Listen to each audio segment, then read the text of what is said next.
Derivatives trading involves substantial risk of loss and is not suitable for all investors.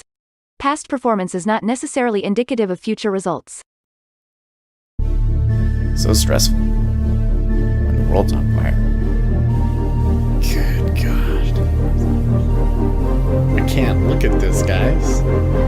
Like, my strategy is you buy it and you hope that you gotta get spot.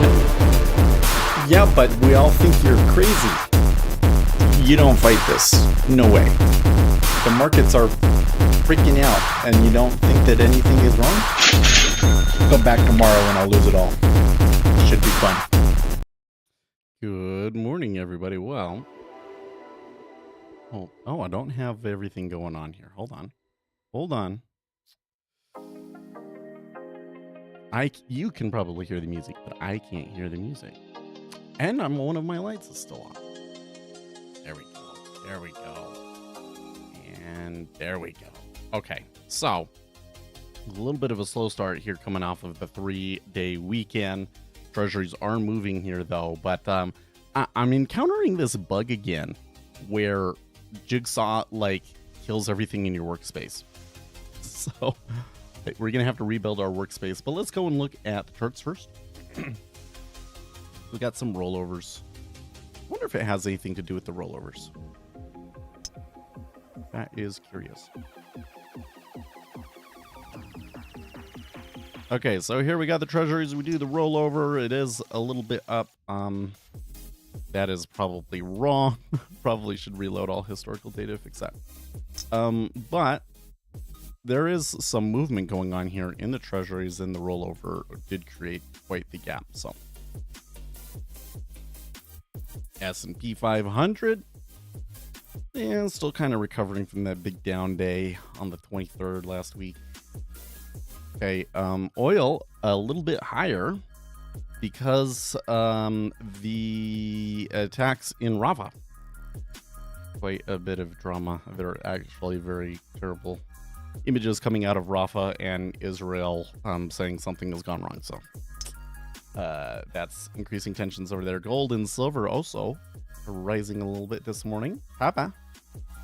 Not as much, but looking okay. The Japanese yen, well, the Japanese yen is maybe possibly found a floor. I don't know. With that one, it's really hard, to make a bet on that one. Because this has been going sideways for so long. But maybe they could catch a bid here. That would be good.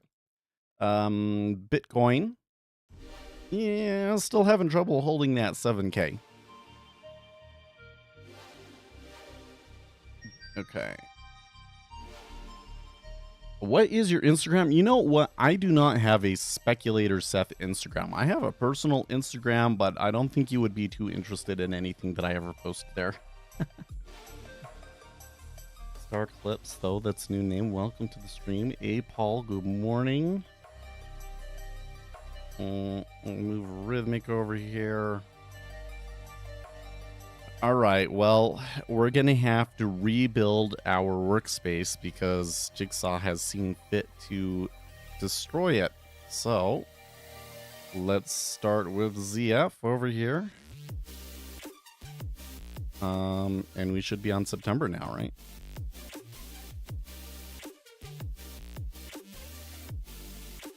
Hey, you know what? That's actually loaded up really nicely. Probably don't need on this one though. There's an order column. Oh no, wait. There's the alert column. I don't think I really need the alert column for the 5-year. I think I only need it for the 10 years. So ZN and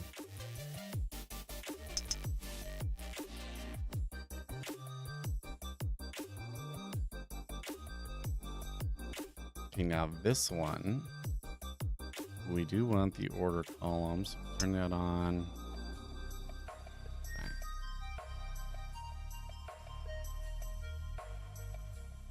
For some reason, that seems small to me. Does it seem small to you? I don't know. We'll figure it out. CB.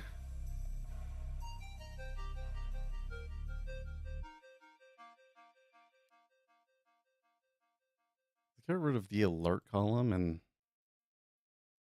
Come on.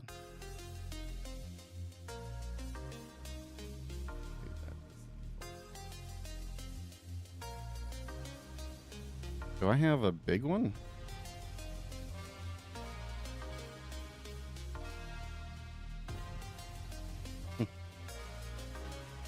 Did you know?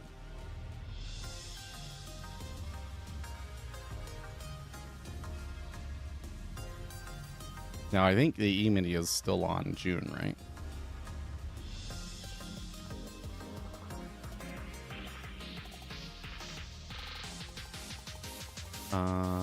Oh, that's interesting. Kept my tick size. Okay, so first thing I can do here is I can fix the height of them.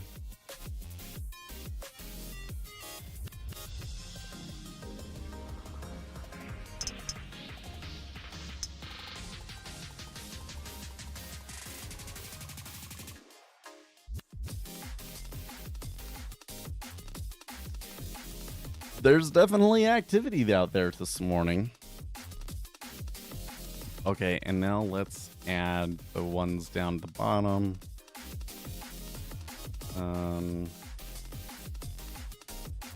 30. 30 should still be on May.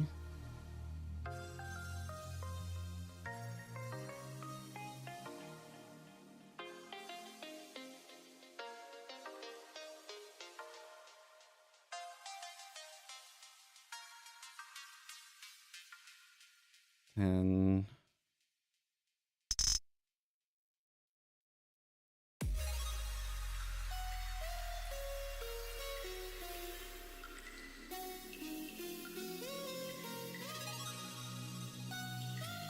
two. Or is it O2YR? No, I think it's 2Y. Y, yeah, there we go.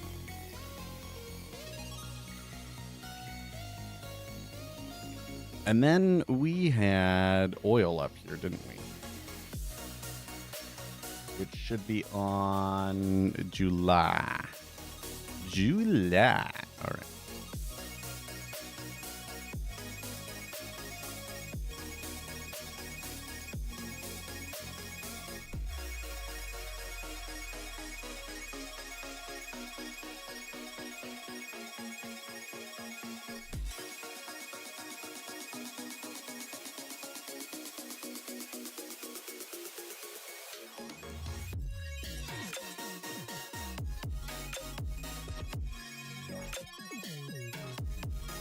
Okay.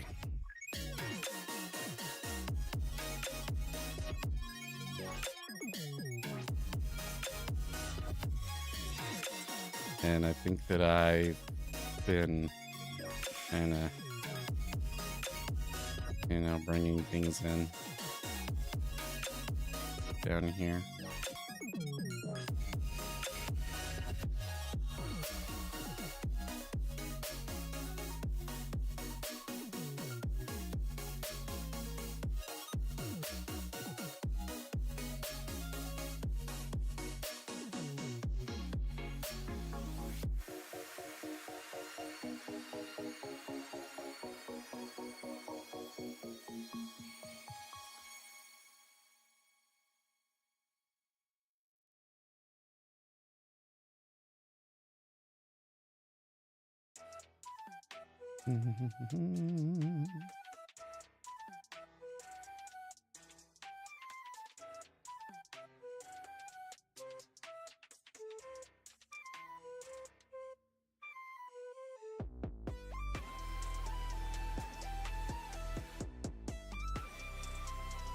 No volume in 30 yet for it to recenter correctly. Fine. It's kind of funny.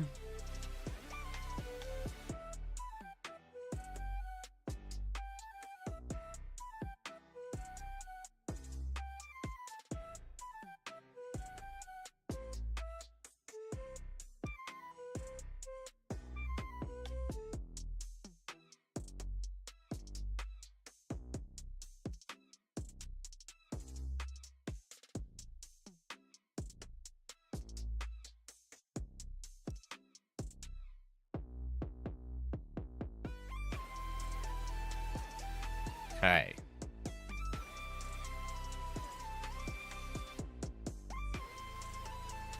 Okay, so that looks correct down here. Now up here, I think that we had changed the size of these.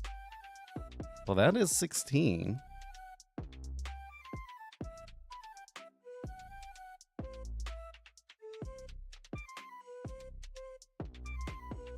I don't know, guys. That doesn't look right to me either.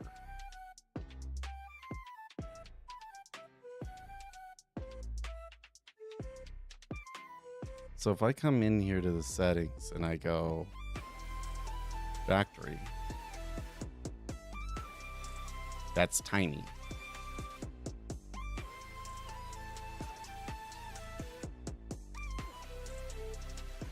Maybe 16 is correct.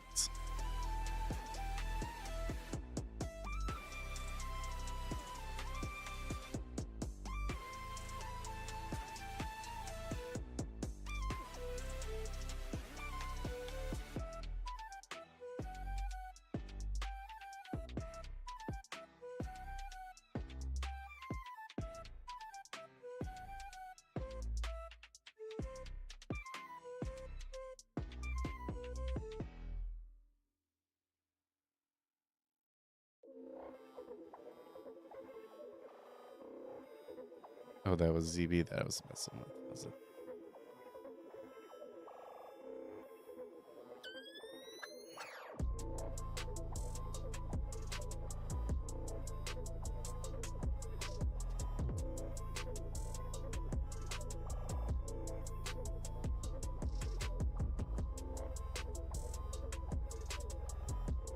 Maybe I did have order columns for those other ones up. And these ones must have been smaller. What is the per month subscription fee on Jigsaw? It's about $50, I believe. Actually, it's exactly $50, I think.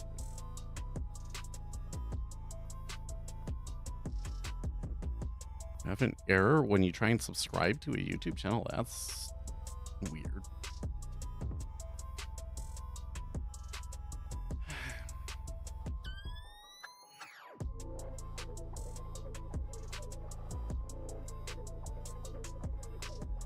I've definitely heard of people complaining about like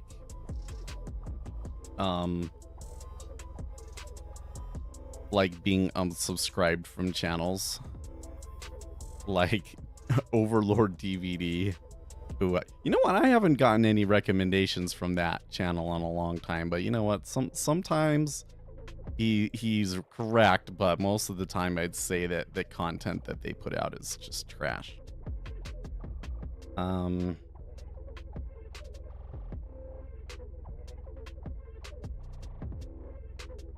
12 looks a little better to me. So the thing is that with the way that it is right here, I can only see out like 10 prices. I don't know. Maybe I only need to see out 10 prices.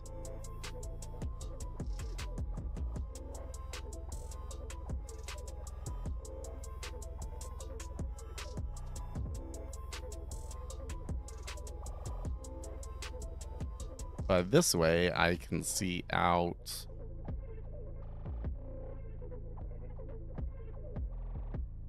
oh wait, that doesn't actually, oh, it's because I'm not as tall. That kind of increases it. What is a good book about volume? Oh man. Okay, well, so first of all, I have a video about volume profile, so I would recommend you go and watch that, because it kind of explains where volume profile came about from, the history behind it, and kind of more updated information that can maybe help you implement volume trading into your trading more effectively.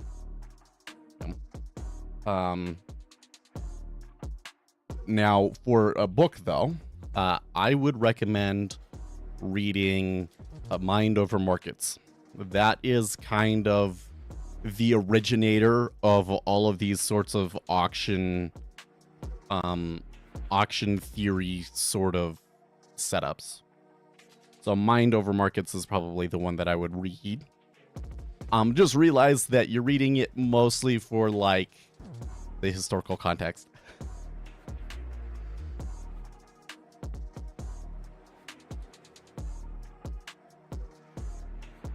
Thing is, Captain Price is recommending an actual. Is that a paid indicator?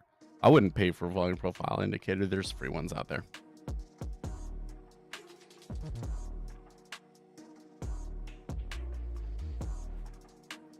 I'm still debating whether I want to go. Well, and maybe I want to do 16. Or sorry, 14. No, 14 doesn't look right to me either.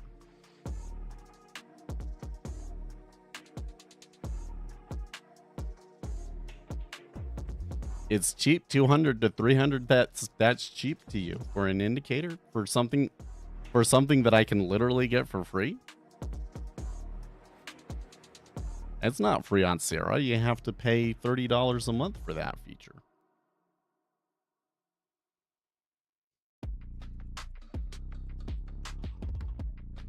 Granted, you pay a monthly fee with pretty much every platform, so it's not a bad deal, but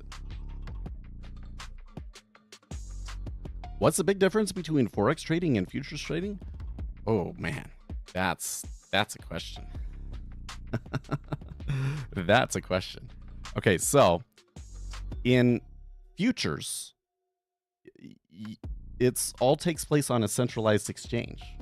So I can see all of the orders that are going on. There can be like block trades that take place like behind the scenes, but those immediately get reported and you can see them. Okay. The Forex system, this is all just something that was set up between banks, essentially. And so if you want to see a volume on Forex, for instance, there is no volume in Forex. You can't see it. It's just literally not there. Maybe if you were a bank, you could kind of see that. But it's like basically it's all over the counter between different banks. So there's a lot of stuff that like information in particular, like I rely very heavily on the order book and order flow to be able to understand and interpret what's going on. You don't have any of that in Forex. Another issue with Forex is that it's not regulated the same as say futures are. There's a lot of rules about how futures can trade and what kind of information you can trade. In Forex, it's just you can do anything. So if you are a government insider and you know that a certain policy is coming that's going to affect your currency, you can go and you can just trade it. Or if you are a country, you can go and you can trade large amounts of your own currency to help affect the currency rate that you have, which is what Japan is doing. So like countries can come in and like actively move the market. When that happens, you're not going to know what's going on, right? So overall, I'm not a very big fan of currency trading. I think that for the most part, it's a losing game for retail traders.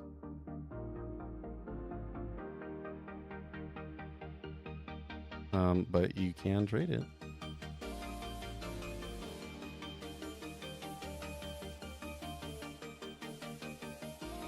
So I think I will change these ones down here.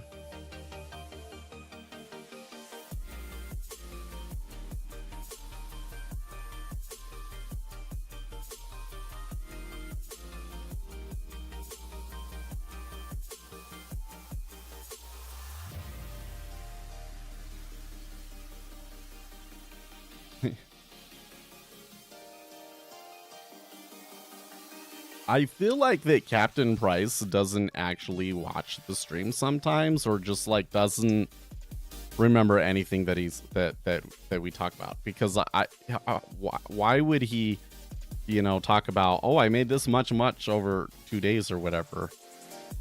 Does he not know that I'm immediately going to be like, well, that's probably because you were doing something stupid and got lucky.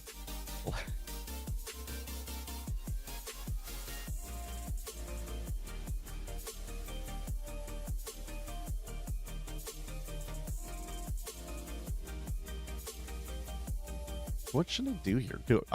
Am I the only one that feels like that these numbers are too small?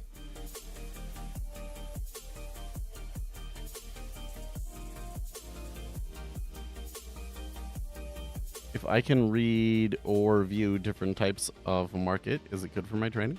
Well, you want to keep an eye on all of the markets. I think that if you're going to scalp/day trade, that it really benefits you to understand one instrument really, really well. But you still want to be watching all the markets. No, that's not what I meant, Uzi. I don't mean like the amount of liquidity that's up there is small. It is small. But I'm talking about the font size. So this morning, Jigsaw pulled this bug on me again, where like all of the like it just destroys the workspace. So I'm rebuilding my workspace and I'm like, I remember the numbers up here being bigger. So down here, actually the difference between up here and down here seems weird too. So those ones are 16. These ones are 16 too though, aren't they? Yeah, these ones are 16 too. But I'm wondering if before, if I was using 18. That doesn't look quite right to me either though. Oh, well, maybe once I do that, maybe it's better.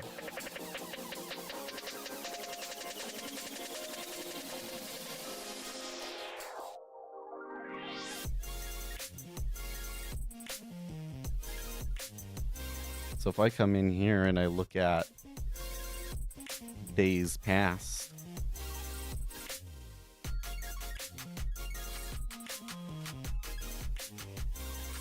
I think what I will do here, so I'll make this other window big and I'll count how many from the center line I have. 1, 2, 3, 4, 5, 6, 7, 8, 9, 10, 11.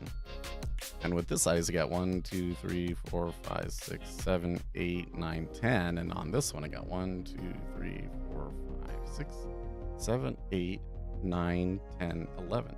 So it is that size. I think I'm just crazy. Because that is, now was I doing, oh, now I was doing 2 numbers. That would change things up a little bit.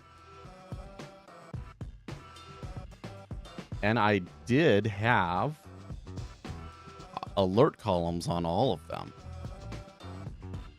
So let's do that, just so that I feel like at home. You know?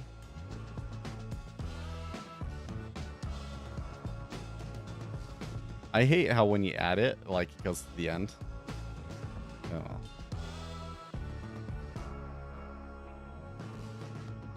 Okay, well, that's a little bit better. Interestingly enough, I also had alert column on ES. I guess, you know, I haven't taken a trade over in ES in a long time, but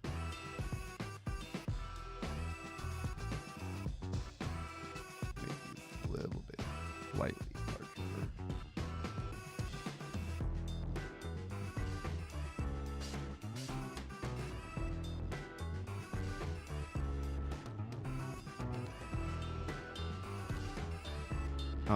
And for this over here, let's see here first. Let's open this up. Change this to the sideways one. Change my yes. Okay, and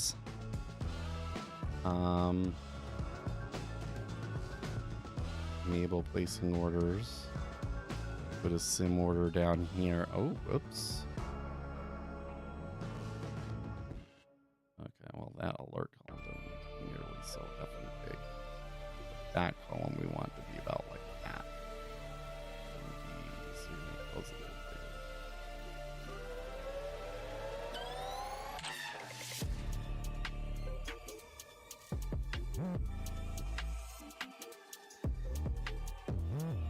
We'll probably have to adjust it later.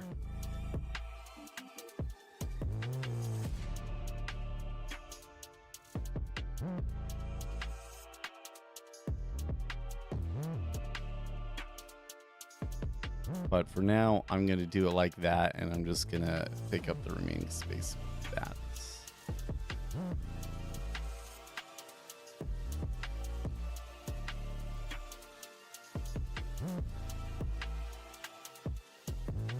Where are you from? I am from Utah. Salt Lake City, Utah.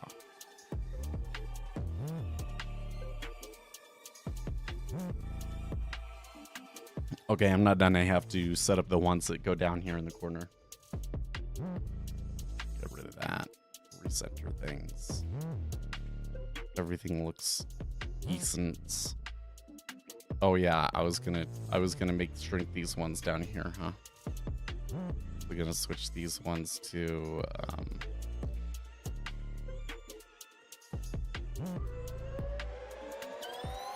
oh, I need to go to a different day for my comparison.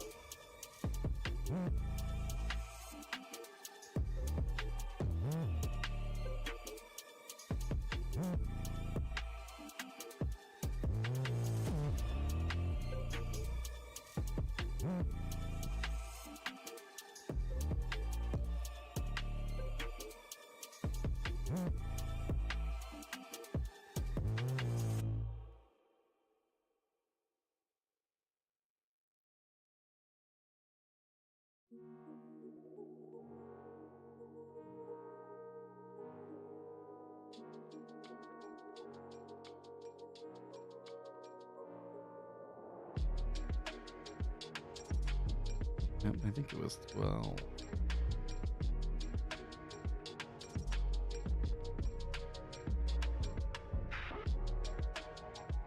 Yeah.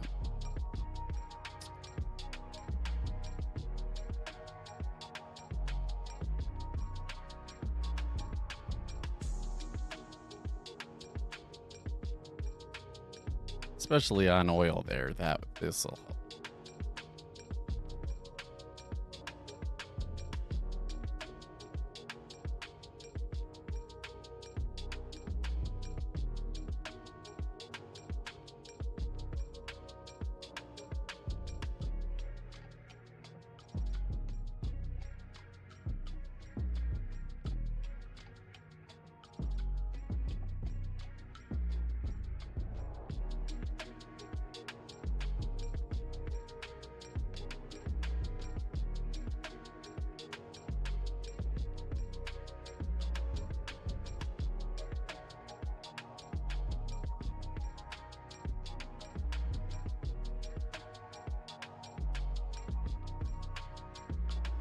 So I gained a little bit of room. I think it's because I had an alert column over here on oil. But let's just get rid of that so that we can have a little bit more space on the dollar. I always feel like that's too small. There. That's not too bad.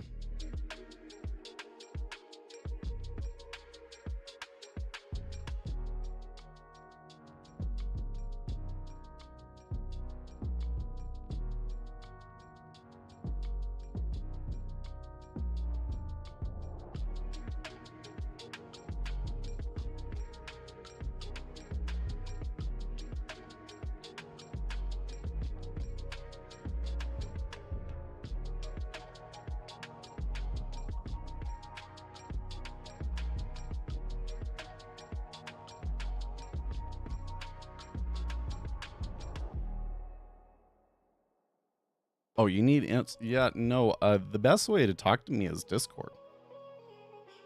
Load up Discord and you can chat with me there.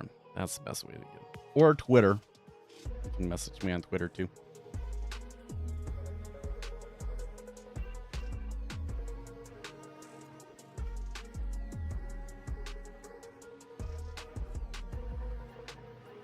Oops. Wrong one. Wanted the piggy.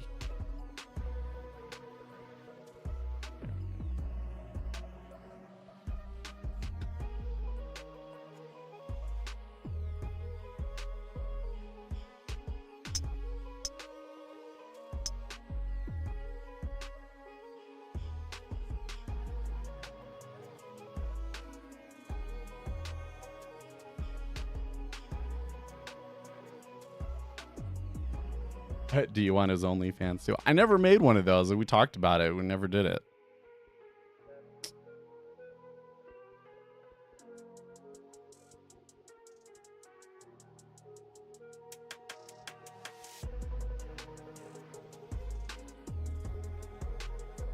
I saw this thing the other day wherein they were talking about how they totally have like an affiliate system set up and everything. So like the girls on OnlyFans are very much encouraged to try and recruit other girls into it. And it just makes me so sick. It's so awful that they do that.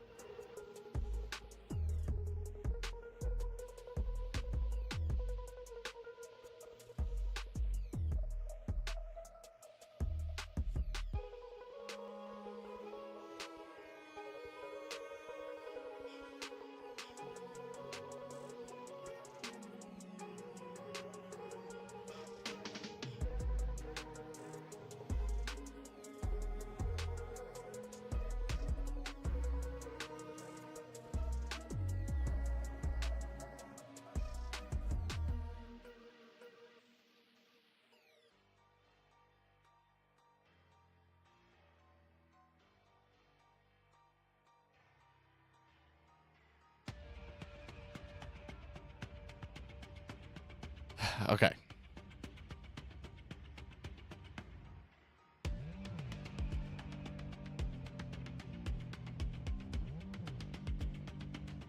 I hate that the Ninja Trader 8 auto rollover reminder does ZVZN on one day and ZFCT on. I know, right?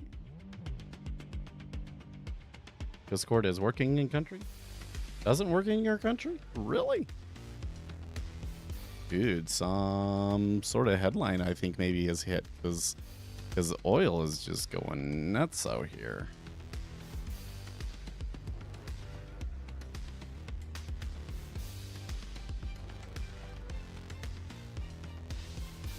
Something happened?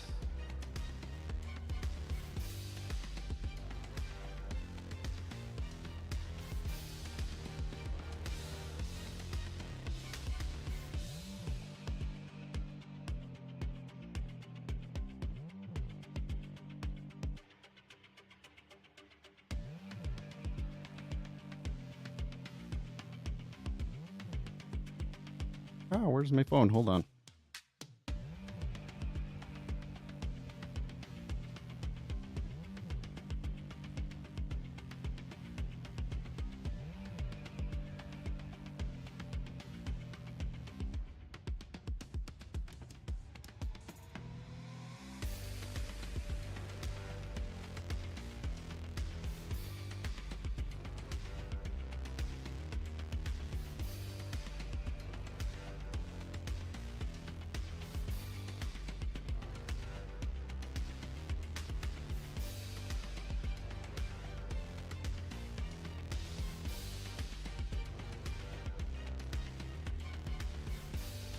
Home price index? Was it that?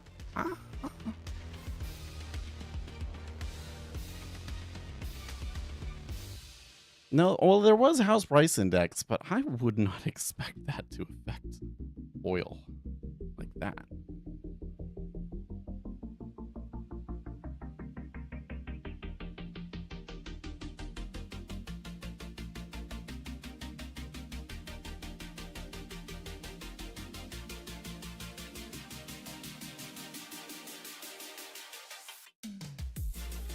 How are you gonna learn this type of trade? I have a bunch of videos. If you just go to my main page and you just watch the videos, there's an order flow video series in particular.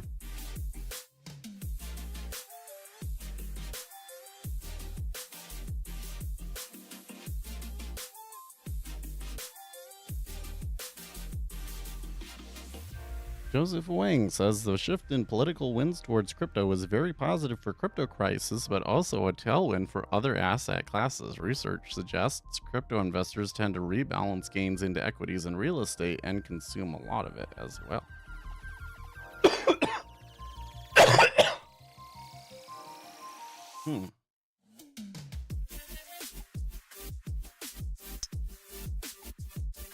Well, the treasuries maybe were reacting to that house price index. So we got Price index month over month spot 1 versus an expected spot 5, but then we moved down. That doesn't quite fit.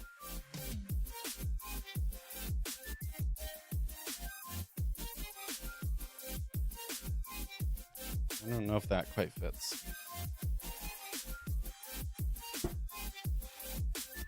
I am like in the heavy part of my weightlifting cycle, and my back is feeling it, man.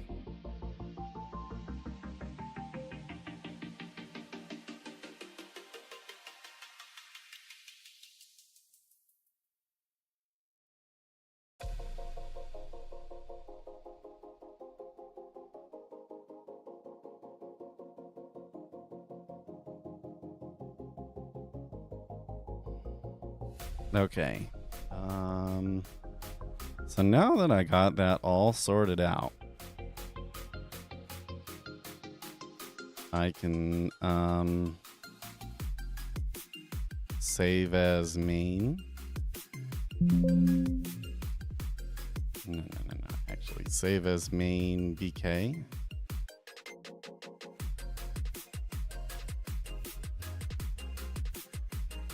Okay, and then save as main. Hopefully I never have to like go through that resetting everything up again.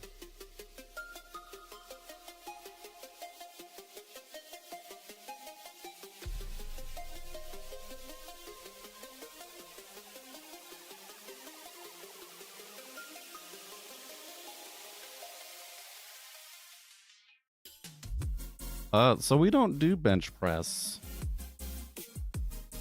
PB, do you mean PR? Actually, it's curious. I have been doing a lot of dips lately, so I would think that my bench would be better than untrained. I have benched more than my body weight before, but I don't know what it would be right now. It probably wouldn't be nearly that high if I tried right now.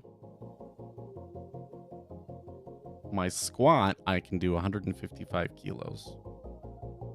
But that's like my all-time. When I was doing it, I was trying to max it out last Thursday, I think it was, and I only got to 140.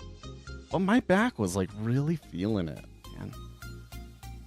I'm wondering if, well, I don't know. It feels like the muscles and not the like the discs. But I do kind of wonder, like, am I getting like some disc degeneration? I know. So I locked my seat up here so that I'm staying up straight, and that feels a little bit better.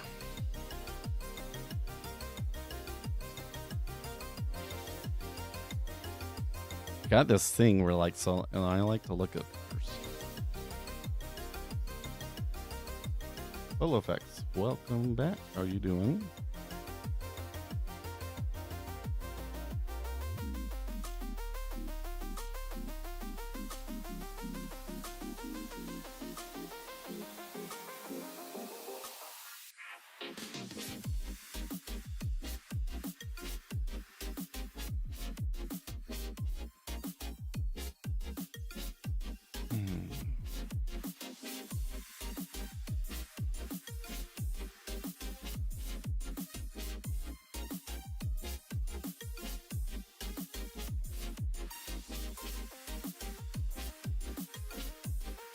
So like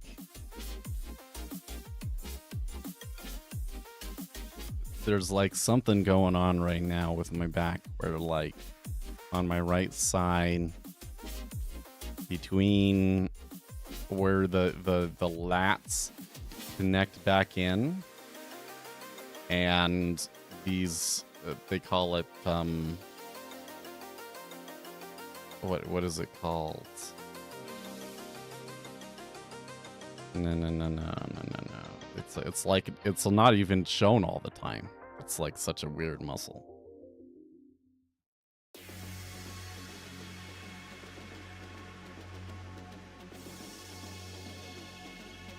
Yeah, here we go. The serratus posterior inferior. Yeah, these right here. So like this area right here is like really hurts for some reason. It's like super tender. I don't know what the deal is with it.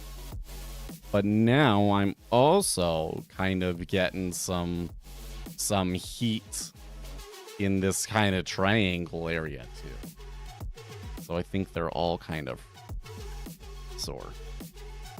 And yesterday's workout was supposed to be a light workout. It did not feel light to me. I sweat super, super, super hard. I don't know why, but sometimes my body will just go into this just dripping with sweat. And then I very quickly like, oh, I hate it so much because it really hurts my effectiveness. You know, you lose too much salt.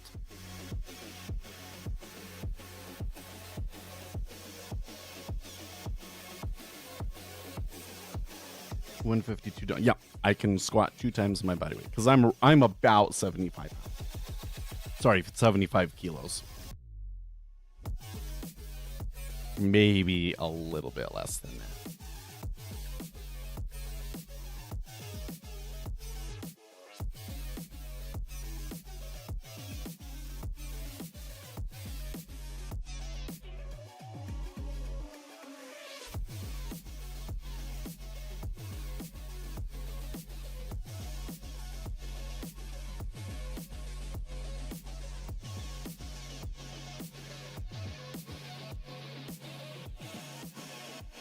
Why do I have on this chart over here stop and reverse?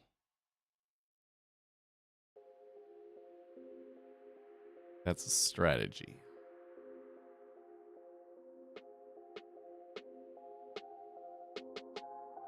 Oh, I know why. Yeah, I mean, you don't need to.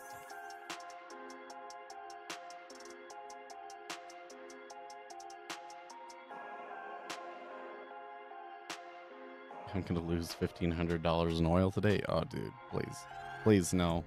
Tell me that's not true. Oil's getting savaged though, pretty hard, isn't it? I don't know. I'm kind of wondering if there's not some other piece of news, like something about Israel.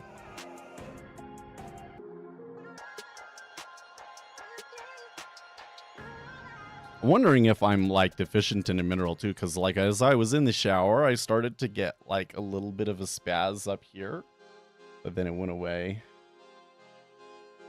Profit per month? Oh, when we're doing okay, because I mostly am only taking trades in the micro treasuries, so I can make $50 to $100 a month. I mostly just want to pay for the, you know, like all the platform fees and so forth. Should probably size up, but not during the summer.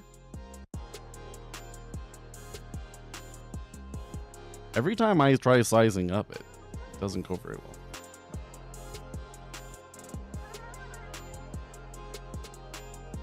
What is wrong? Why is like,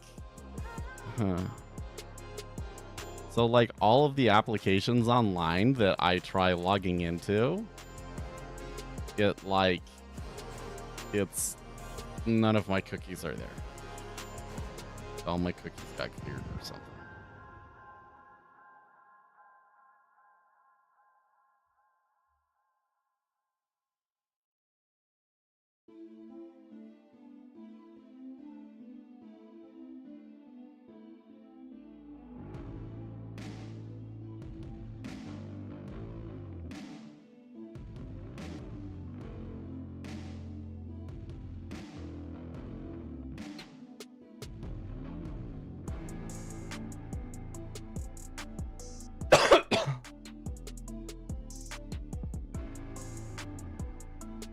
Oh, I just trade one contract over here on the micros. All right, trade one contract and make her lose $10. Every once in a while, I'll get like a $100 trade over here, but I don't know if those are going to happen again anytime soon. Those were those crazy times when I caught those ones.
Social media seems a little quiet today, but I don't know. Twitter's always quiet these days.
Oil is crazy. Yeah, that's why I don't trade it, man. Yeah, you can make a lot from it, but you can also lose a lot from it. I've lost a lot from it.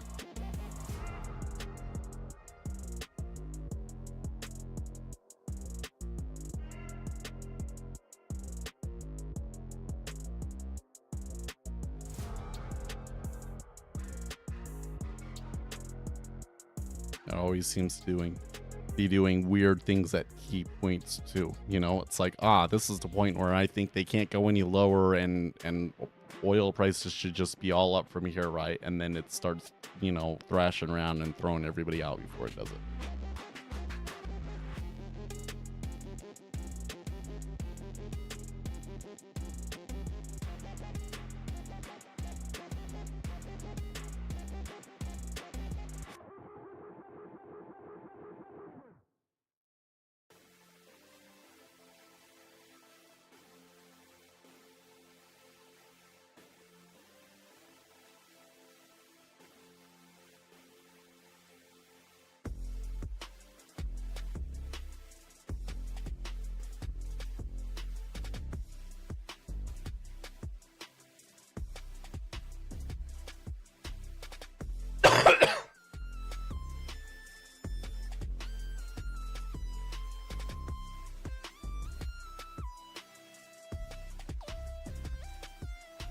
Maybe I should go find my foam roller and roll my back. That might make it a little better.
Feels a little bit better.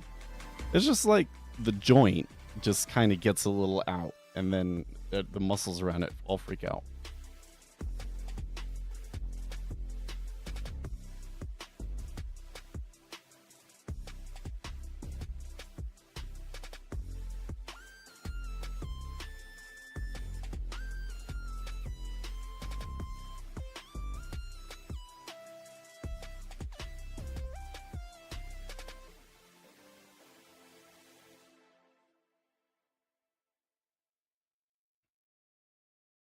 By the way, that reminds me, have any of you guys tried the optimized chart style that I put on the Discord? The downloads?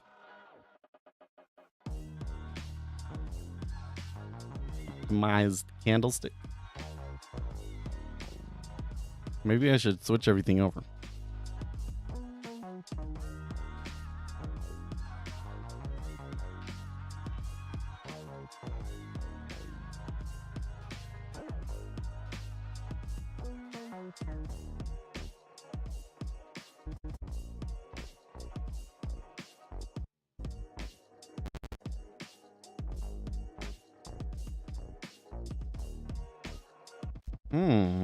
Treasury's rising up here now. I don't know. This may just be the oscillation it's been doing this morning, you know?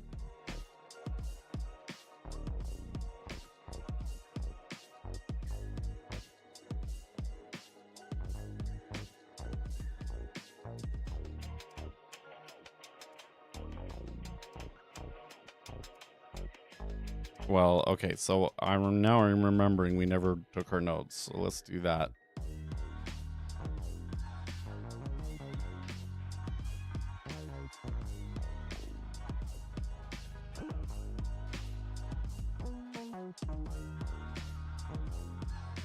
Did I really close my terminal window? Okay.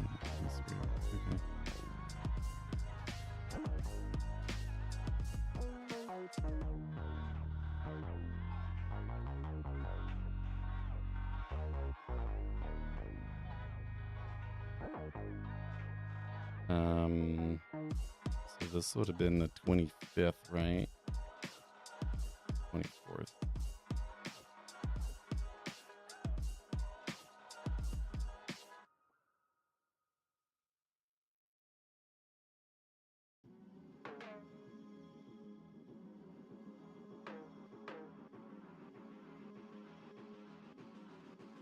Five-year auction. Coming back from long holiday.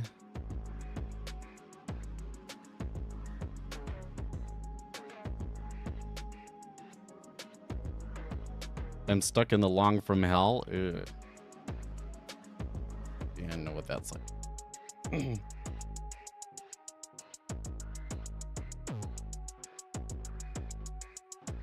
Oh yeah, geopolitical tension.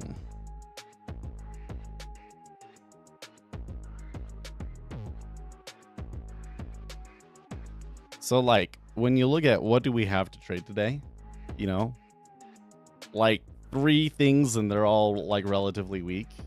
That doesn't give me a whole lot of reason to want to trade today, does it? So.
So if you know what, this chart over here, I think that I'm used to using it on back adjusted data. I wonder where highs are here if we go to back adjusted data. Not that it necessarily matters, but anybody know if YouTube changed the page out layout? No.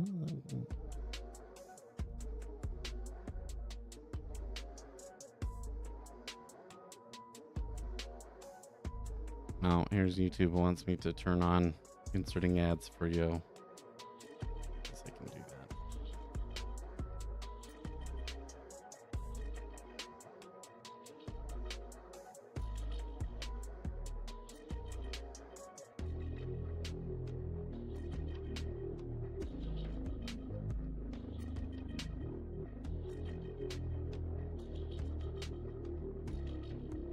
This is going to be a long session, I think, guys.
It kind of looks like they want to maybe go for those highs, but we'll see if they actually do it. Do we have consumer confidence today? Oh yeah, we should add that on here. That's an important number.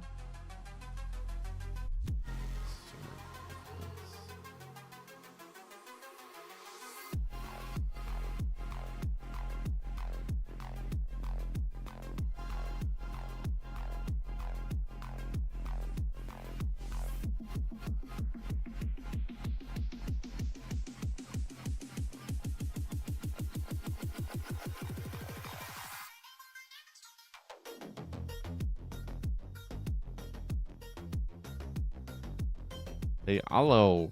Welcome back. How are you doing?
So I am reminded that tomorrow you get T+1 settlement.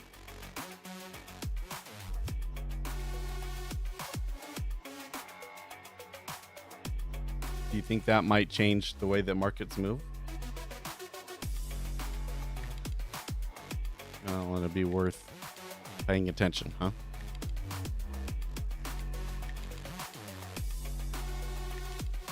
So, the treasuries kind of, moving up towards the higher end of their range, but not really breaking out yet.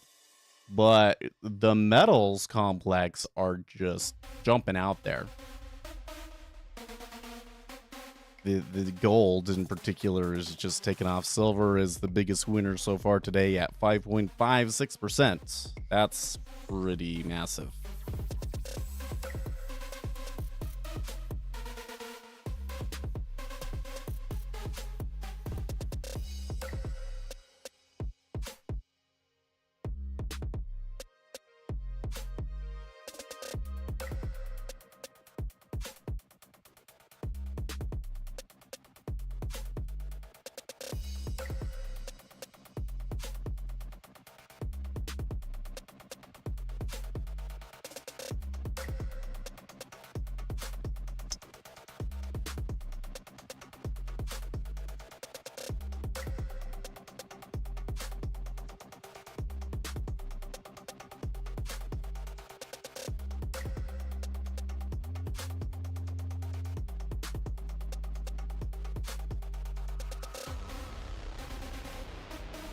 Which is the best trading my order flow course that you can view for free here on YouTube by going to my YouTube channel page and looking for order flow series.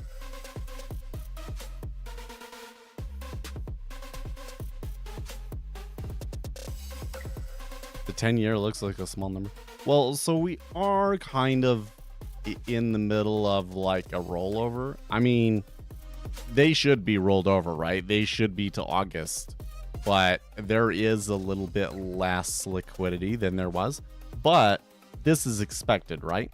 This is that summer, right? Before the summer, we were, I mean, 3,000 as of late has been pretty good, right? But last week we were seeing like 4,000 or 5,000 a lot of the time, right? And now all of a sudden we've gone into the summer and the liquidity has gone down. So yes, maybe we should mark that on our flows as well. Summer. So you're right. It's not going to take as many contracts to move the treasuries as normal.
Yeah, I'm still coughing things up.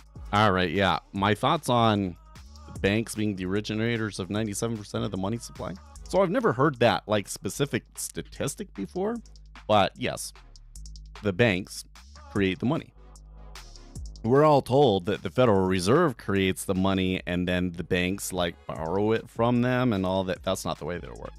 That was maybe the way that it was intended to work, but that's not what actually happens. What actually happens is that the banks create money. So when you take out a loan, that is new money being created. And the way that the Federal Reserve manages the money supply is by, changing interest rates and changing lending standards so that more or less loans can be taken out. And that's super, super important in order to understand what's going on in the financial system.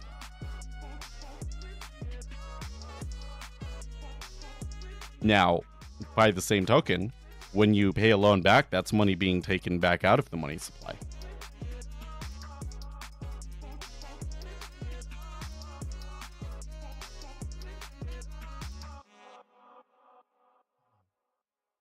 It's a funny thing in our society is that, especially more conservative people will teach you that debt is bad. Well, taking out debt and spending it on liabilities is bad. But taking out debt and spending it on assets that's where all the money comes from, man.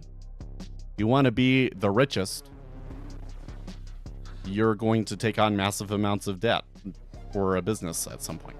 That's the way it works. You want to be the first in line to receive that new money, you got to be taking out loans.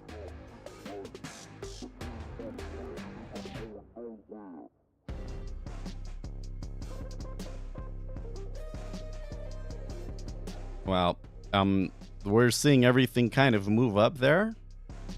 It seems they all seem to be reversing a little bit lower now, and the dollar is gaining some strength.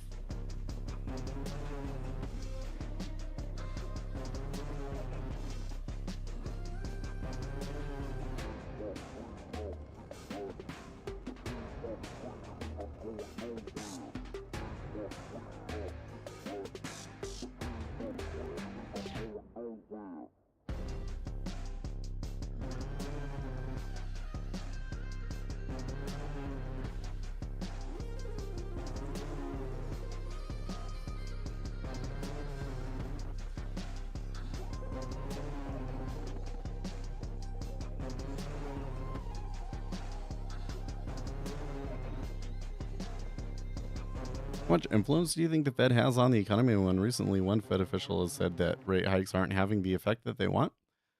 So I'm not sure the particular comment that you're referring to, but I think based on my recollection of all of the Fed comments that we've seen recently, I think that that's probably being a little bit misconstrued. There's some argument right now as to like, has the neutral rate changed? So there's like a rate that is considered to be like, if you hold it at this rate, everything should just go along normal, and you're not stimulating nor tapering down the economy. And so right now they all pretty firmly believe that we have tight monetary policy and that is contracting the economy a little bit. But there are some that are arguing that our star has changed, which is the neutral rate of interest has changed, and ergo our increases in interest rates are not having as contractionary of an effect on the economy as we think. Right? Overall, though, it looks to me, based on the numbers of the last month or so, it looks to me like our monetary policy is having the effect intended, is just taking a lot longer than we kind of thought for those effects to actually be realized. But we are starting to see the labor market start to trail, and those non-farms numbers are lower now. It's not like a huge beat every month and all these sorts of things. So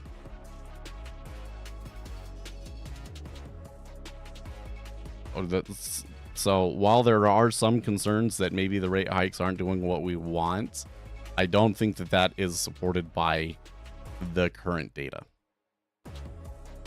The current data is that we've had an extremely resilient economy with a consumer that's much stronger than anticipated, probably because they have more money than anticipated. They just still have savings from the pandemic, but that in the last month or two, that they have run out of those savings and are starting to spend less.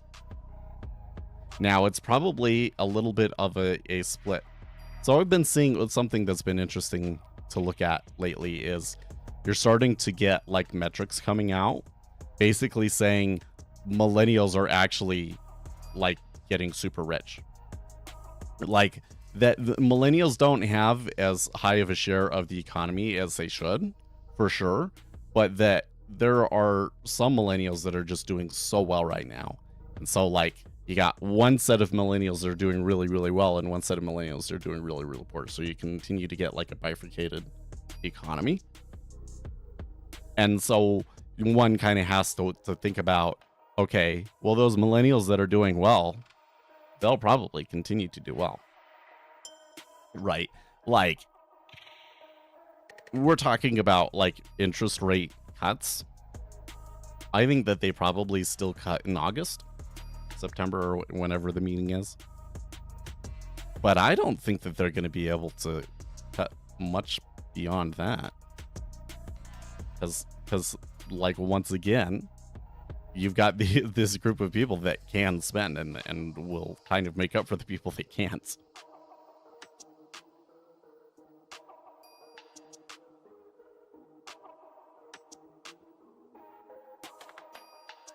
So the road towards normalizing the economy without there being a recession is a long road, right?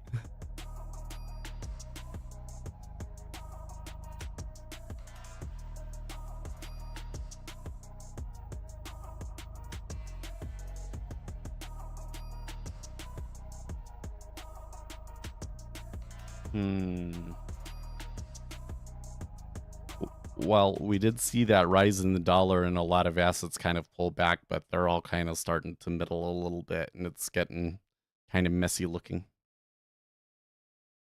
What do you think that the interest rates represent? I don't know if they, to say that they represent something, I could certainly see people saying that, they tend to follow this, that, or the other, but the reality is that all they represent is the interest rate that, well, when we're talking about the, what do we call it? The F something something something. All it reflects is the rate, interbank lending rate. That's it.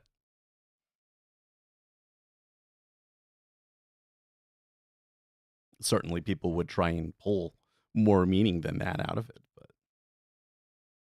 that's not going to match up 100% with, the reality all the time. This is a very complicated system.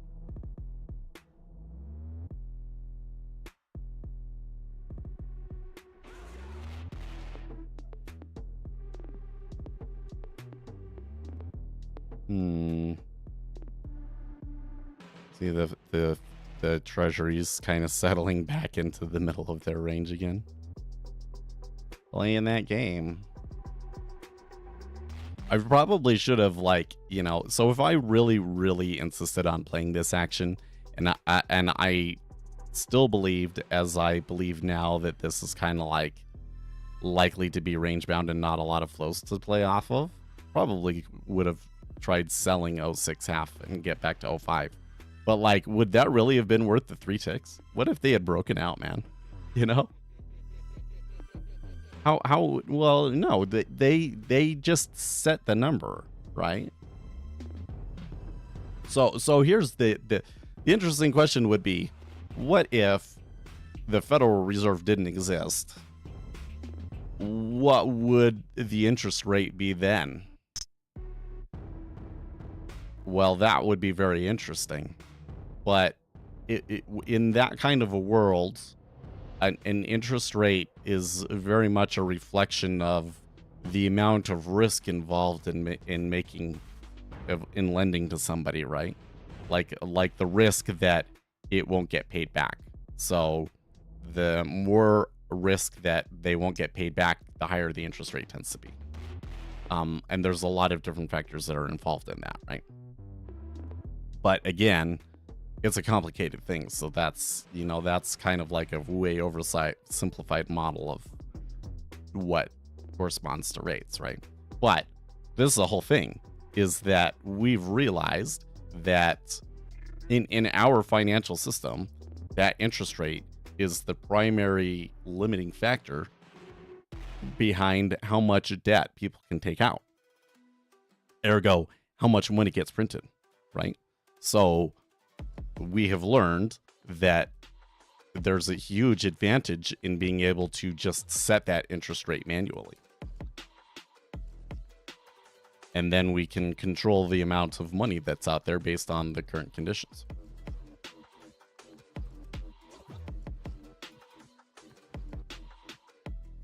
I don't know what you mean by wouldn't credit risk be the determinant of origin, not interest rate.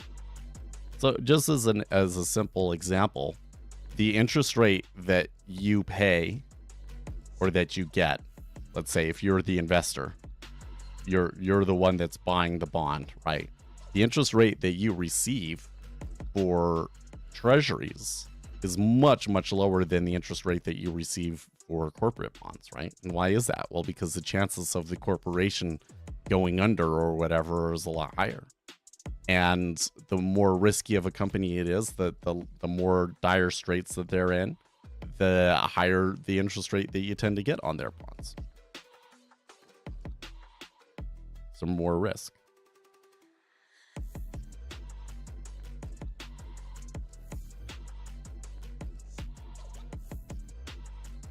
Oh, okay. If the interest rate was set low, but credit risk was high, wouldn't you just simply not lend?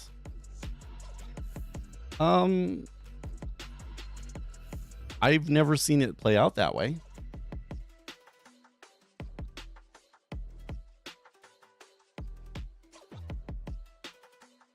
I mean but that's kind of the crazy thing about it, right?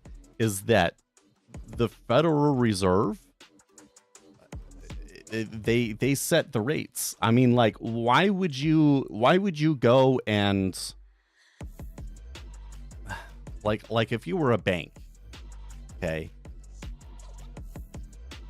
you're getting all of this money from the federal, you've got like cheap interest rates from the Federal Reserve, and then you're going to turn around and like not do any loans. Like, that's a huge opportunity that you're passing up. And so when the Federal Reserve drops interest rates, you tend to see a ton of banking activity happens because they make a lot of money from it. You know, it's funny, like even on really simple things. Like, I remember back in 2010, 2011 or so, and it must have been more like 2011, 2012. And the big story was quantitative easing 3, because we had already had kind of quantitative easing during the depths of the financial crisis, but, you know, they had kind of stopped it for a while. And the market was starting to struggle. So, you know, there was this huge argument over whether we should have quantitative easing 3. And a lot of people said, well, that they would need to do quantitative easing 3 is not a very good sign for the economy, and we're actually selling equities because of it, right? Meanwhile, at the bank, which is where I worked at the time, you know, I asked them, okay, so what do you guys think about the whole QE3 thing coming along? And they said, well, everybody here is really excited because we know that when you get that quantitative easing coming through, that it leads to a lot of business for us traders. So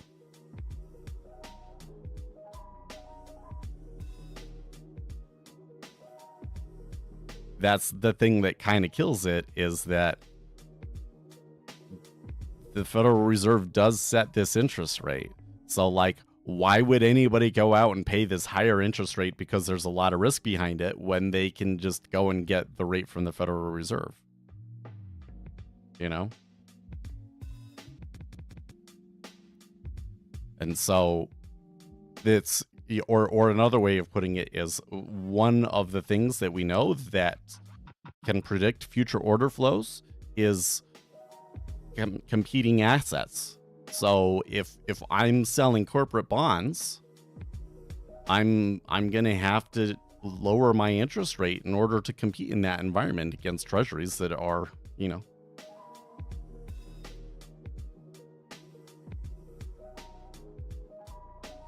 There's this idea that interest rates represent growth in inflation expectations. Well, okay, so the interest rates will, the Federal Reserve will adjust their rate based on things like inflation expectations, expected growth. But there's a lot of things that factor into that, right? They also have to factor in, like, frankly, currencies, for instance. Like Japan doesn't want to have an interest rate that's positive. It's kind of painful for them right now, but they've had to allow it to come above neutral because otherwise their currency would just get decimated, right? So that's the whole thing. Again, like, you got to go back to the reason that we have a Federal Reserve is because we need to be able to modify the monetary supply based on current conditions.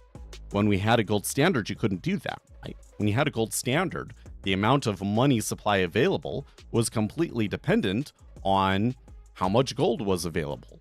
And if the price of gold went up or down, that would have impacts on the country and led to many, many very ugly recessions. And then when you go into a recession, there's nothing you can do about it until the price of gold, you know, stabilizes, right? So we modify interest rate based on the current conditions. And there's going to be a lot of things that factor into that. But inflation expectations is one of the things, right? When we continue to see inflation expectations sitting high, that's not a good thing for the Federal Reserve because inflation expectations do tend to follow through into real inflation. Of course, that's kind of a weird question about how much of that is a prediction versus self-fulfilling prophecy and that sort of a thing. But yeah, hasn't Japan been... Well, I wouldn't call what's going on in Japan a 3-decade recession per se, but they've had slow growth and their stock market is only just now coming to like new all-time highs compared to what it was in the 80s. So it has definitely hurt that country.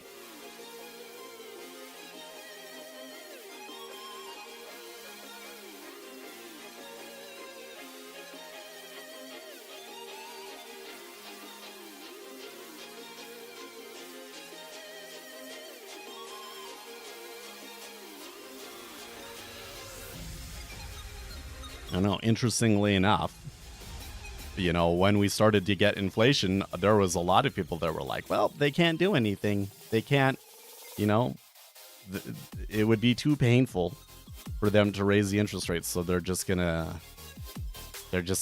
going to raise interest rates and we'll feel the inflation sort of a thing. And, but they raised interest rates and it was okay. So where do we go from here? Because we have a really big fiscal problem in the United States, don't we? At some point, that's going to start to matter to our currency and so forth. But right now, we're not feeling that squeeze.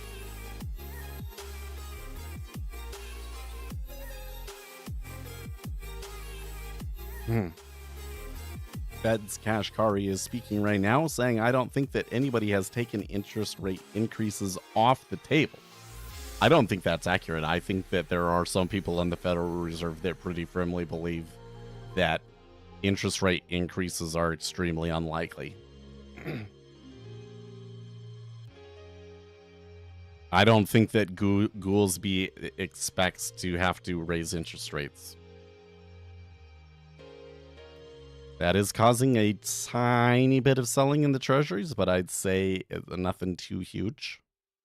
Let's see. They are approaching the lows here, though. There could be, well, I don't know. It's hard for me to judge how much like tension might be wound up inside of this trading range, right? They could, a breach of 03 and 02 half could be, you know, pretty devastating. But I don't have any kind of like hard evidence that there's like that flow sitting there really waiting to unwind. So let's just kind of keep an eye on it.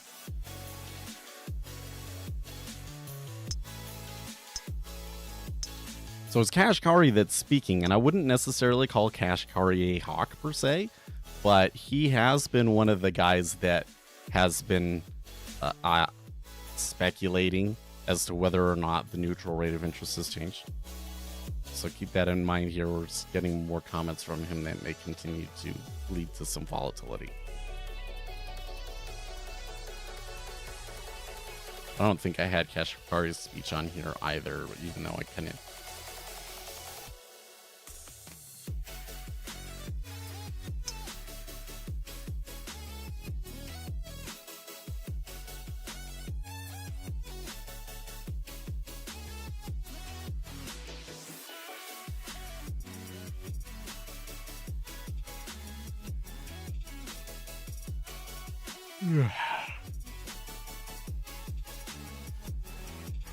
Adalini, man, this is gonna be a long session.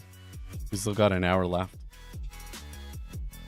It's always that first bit back from a holiday is a little difficult, I think.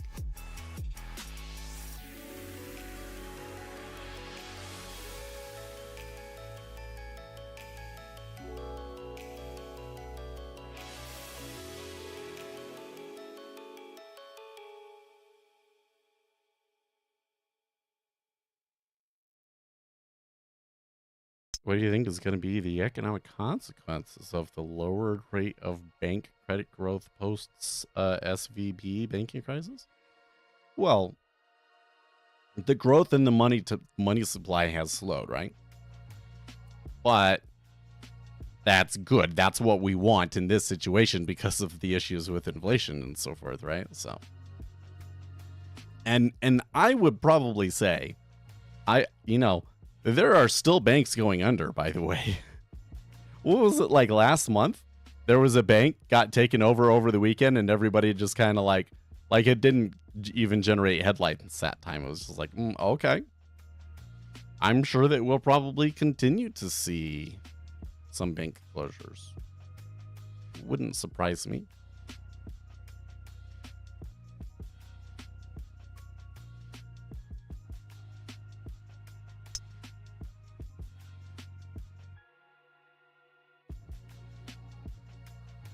Okay, so there was a breach of the lows and maybe a little bit of stops.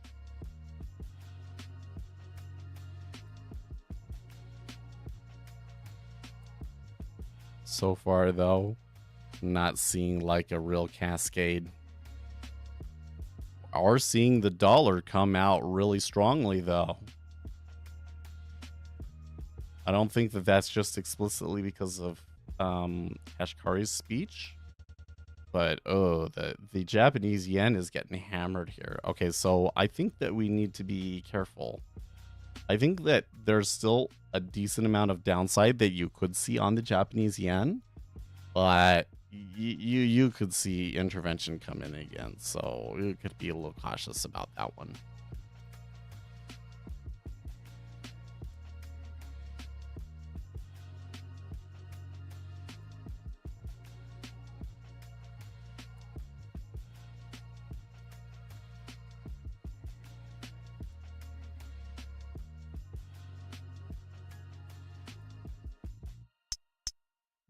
Okay, so here's the consumer sentiment, right? Consumer confidence 102 versus an expected 96. So higher than expected is causing a little bit of selling. Oh, and maybe some of that selling before was maybe not cash carding. Maybe this would be impossible to differentiate between them. But I would say that those are two flows that are to the downside.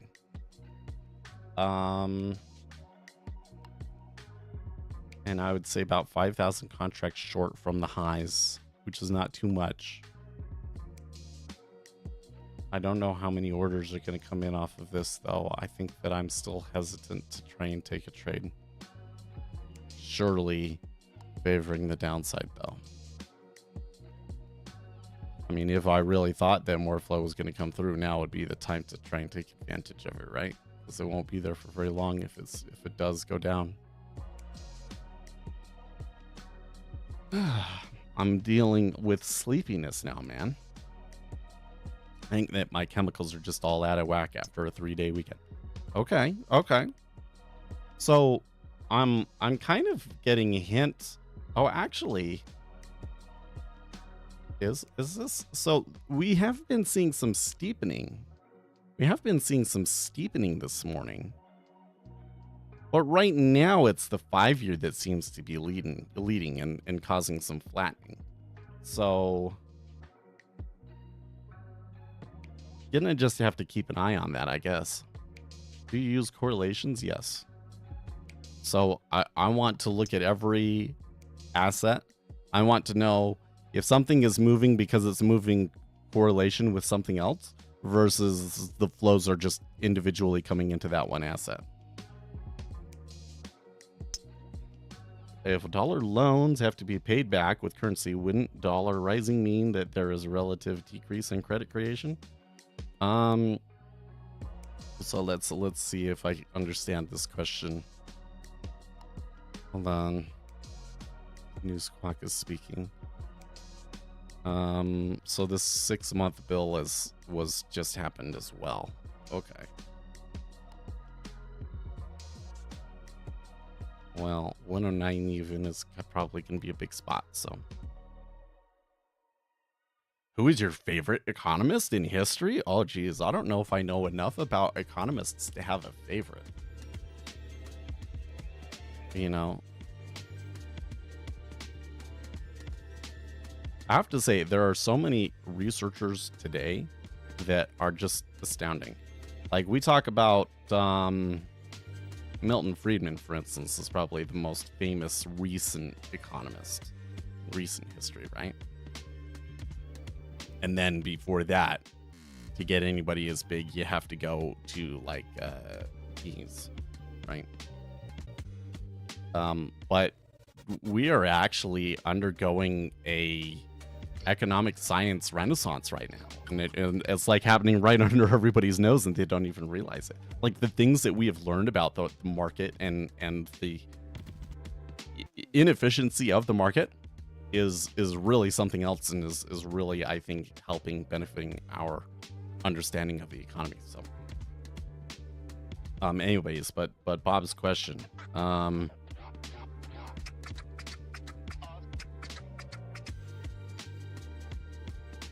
Okay, so I think that the way that you're explaining that seems a little bit weird to me, but I think in general you're correct that like when money is loaned out, that is money being created. So you have to think of it in terms of like a flow. So there's a certain flow of money being created, and then there's a certain flow of money being destroyed by people paying back loans and paying taxes. When you pay taxes, and if the government isn't just taking out more debt, then that's money coming out of the system as well. But the government taking out debt, that is money being created again, right? So yes, the loans are being paid back, but those loans being paid back are maybe not as much as the new loans being created because of inflation and all of that sort of stuff, right? But in a situation like we have now, where we've really tightened the money supply, then the amount of money being created on a relative basis has decreased, whereas the amount of loans being paid back should have been consistent or increased. Ergo, that tightens the money supply, yeah.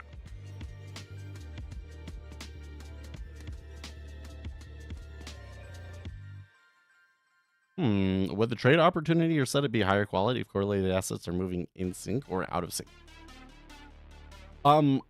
So I'm going to say that I don't know if there's a clear correlation between those two things. So in the treasuries here, if the treasuries aren't all moving together, I typically don't want to take a trade. Like, that's something weird is going on, and I don't know how to explain that. And I want them to be correlated. Okay, but like, do I need the dollar to be moving for the treasury to be moving to take a trade? No. What I need to take a trade is I need something that in my predicted flows that suggests a persistent imbalance that I can take advantage of, right? And sometimes that imbalance will be seen across multiple assets, and sometimes that imbalance will be seen just in the instrument that you are trading. I prefer not, or I find it more difficult at least, when okay, the dollar is making some move and I don't know why the dollar is moving, but that causes the treasuries to move. I don't typically trade those, because but if I don't know what the flow is that's moving the dollar, then how am I supposed to know when it's going to stop, right?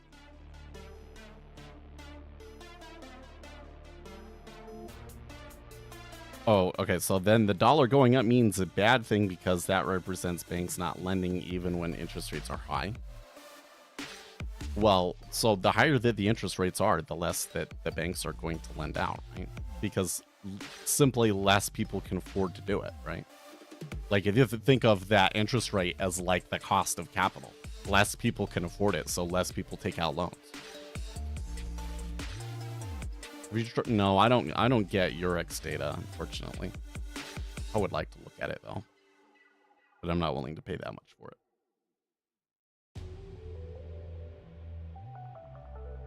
But it is very interesting, don't you think, that during this whole inflationary episode that we've had, that the dollar has been and remains very high, like in the 105 area, is quite astounding to me. And I was one of those that very much anticipated that we would start to get problems with inflation. When we had those first, I remember some of those first CPI prints that were high, and people were like, well, like it was 0.4, 0.5, but this is normal. And yet, no, it's not. No, it's not. Like inflation is almost always spot 2 or spot 3% month over month. And if we miss or beat that, it'll miss or beat that by 0.1%, not by like 3 to 0.5%. So it was very unusual. So while all of these people were like, trying to naysay and like, oh, it's not going to happen, it's all fine, I was like, no, inflation is coming. I was prepared for it. I made a little bit of extra money off of it. It wasn't bad. I probably could have done way, way better though, because like, man, just like everything got hammered during that, right? Basically everything except for cash got hammered. And during that time, there's no way in a million years that I would have guessed that the dollar would have been strong in that situation, right? I thought, oh, inflation, that must mean that the dollar will be weak. But you have to consider that, like, we saw inflation around the world. So yeah, like, the value of your money became less, but the value of your money became less everywhere. And so the dollar actually became stronger than other currencies. And that was not something that I would have predicted at all.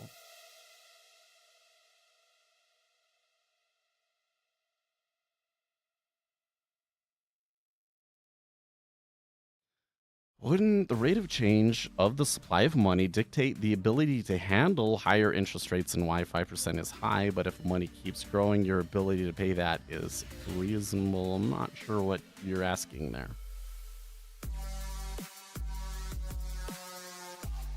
But I mean, if a lot of money is being created right now, then that probably means that the economy can handle higher interest rates. Yeah.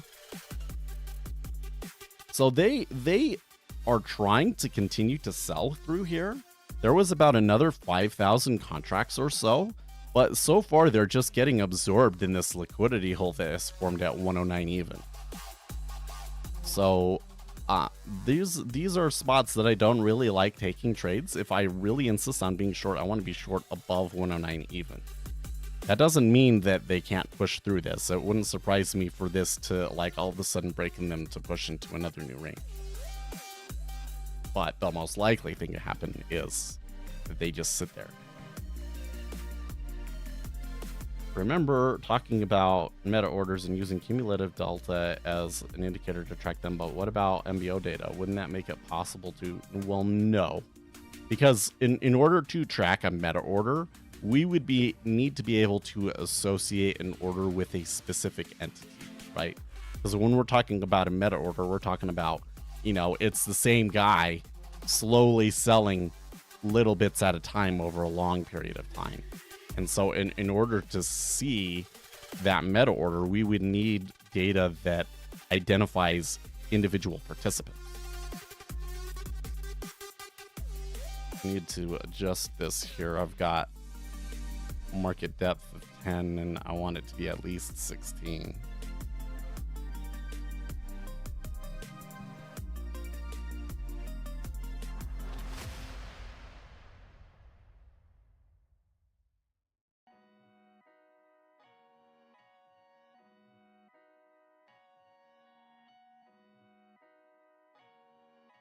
So just remember that all of these crazy things that we've learned about the impact of meta orders, which was really quite a major discovery and has led to a lot of other research and other major discoveries, that they had to get proprietary data to be able to do that. They basically got data from banks that was able to identify individual clients, and then they could go through and see, okay, this guy, they were buying this thing all day long. What was the effect that they had?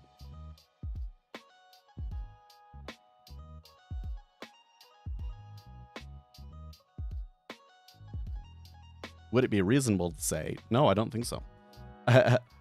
Would it be reasonable to say that it's not borrowers cannot afford higher interest rates rather than the rate of change of money supply determines interest rate affordability?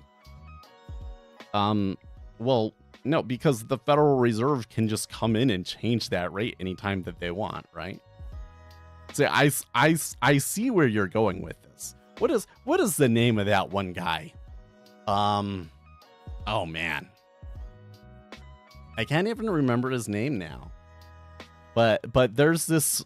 I would put him on the conservative side, although I don't know if he's like necessarily explicitly conservative. But there was this guy going around, and his whole theory is that the Federal Reserve doesn't actually do anything, right? And, you know, he had a lot of theories about how things were going to go during this inflation cycle and everything that I would say were dead wrong. But I can't remember the specific predictions that he was making at the moment to be able to like make that argument. Unfortunately, it's been like 2 years now since I've heard this kind of argument, right? But I think that the issue in the argument is still that the Federal Reserve can come in at any time that it chooses and just change the interest rate.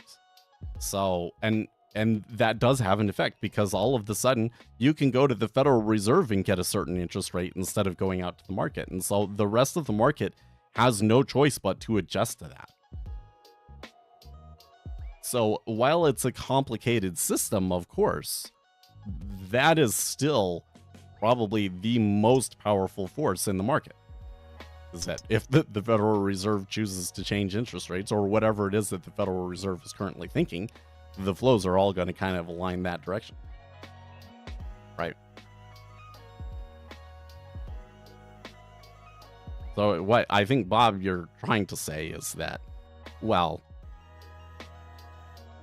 the change in the rate of change of money supply, that actually is what affects like what things are, and that has nothing to do with necessarily what the Federal Reserve is doing. And so the Federal Reserve is actually responding and not actually doing.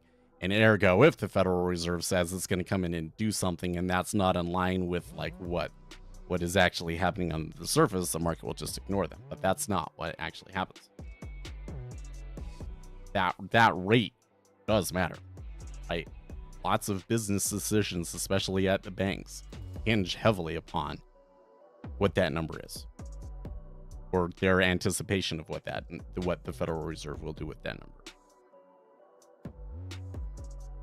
So it's kind of this chicken and egg sort of a thing where you can't, it's kind of difficult for you to just from the data separate out which is the chicken and the egg, right? That's kind of what the argument is about. But I've seen enough situations where the chicken come in and did something to know that the Federal Reserve is the chicken.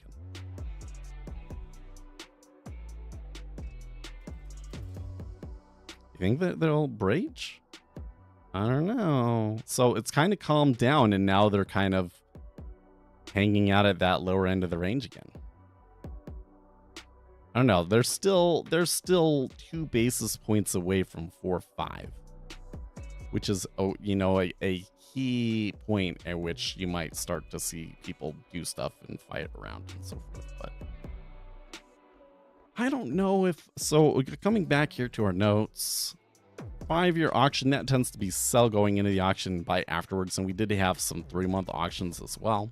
Summer flows are lighter, so it's a little bit easier to move things. That's why, we were able to get a pretty decent move down here, even though it was only like 15,000 contracts net sell. But the consumer confidence number and the Kashkari speech together seems to have combined into a pretty powerful flow. Not something that we would have been able to expect before time, because we didn't know what the consumer confidence was going to be. Maybe we could have guessed that Kashkari's speech would be negative, but that's not always the case for him, right? So I don't think that we could have really predicted those flows. We certainly could have gone along with it and traded the breach of like the 03 area. But from here, that doesn't give me a whole lot in terms of being able to predict if this sell flow will continue or not. There certainly was a liquidity hole at 109, so it will be a little bit more difficult for them to extend, but they might have that. Isn't ignoring the Fed what they... No, I think that the yield curve is very much built around expectations of what the Federal Reserve is going to do, and is just kind of based around the curves, right? Like, we know that right now the interest rate is relatively high, but that the Federal Reserve is going to cut them in the future, and so you get that inverted curve, and you'll probably continue to see an inverted curve up until either the Federal Reserve does an Operation Twist, which could come later this year, by the way. That's something that I don't hear people talking about, but is kind of on the table, and you might see like after the election is an Operation Twist. Or there's a recession, right? But them expecting, once you expect the rates to come back down, then the curve tends to steepen back up.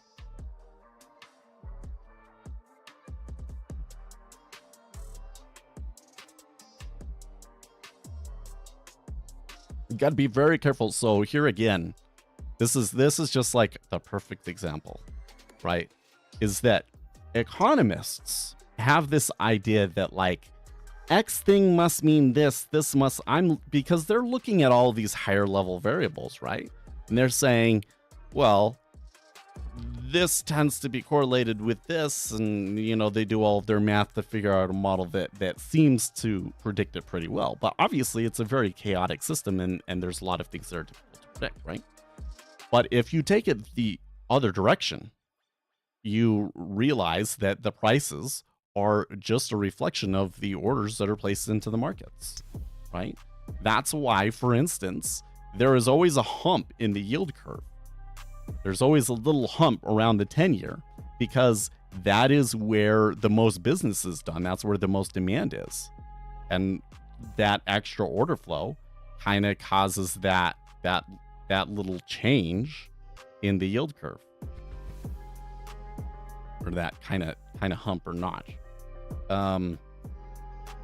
So,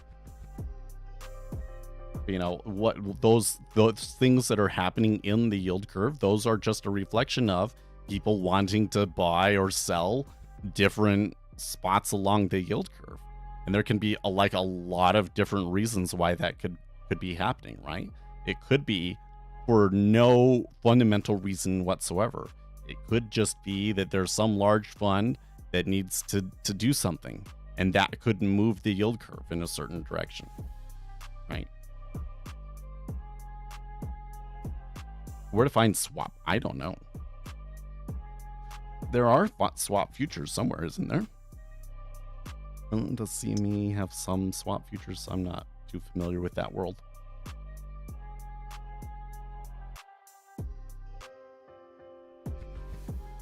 Anyways, so the point is, the yield curve represents the orders that are coming into the market. Sometimes we can predict those orders and sometimes we can't.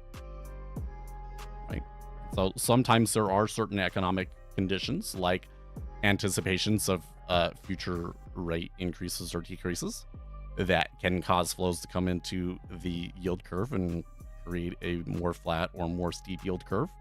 But those aren't the only flows that go into them. Right?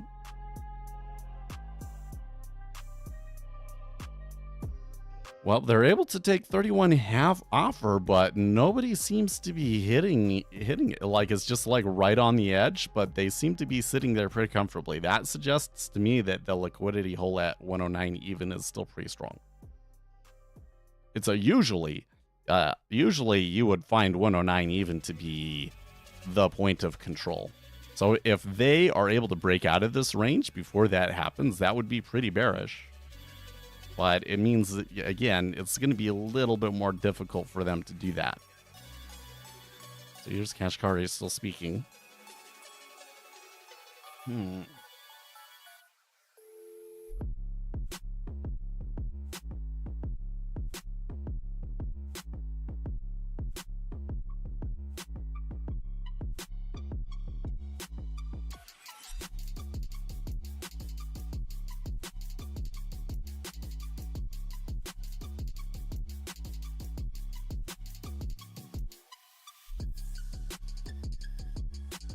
Well, they're like slowly eating away at that bid at 31. It's really super slow. So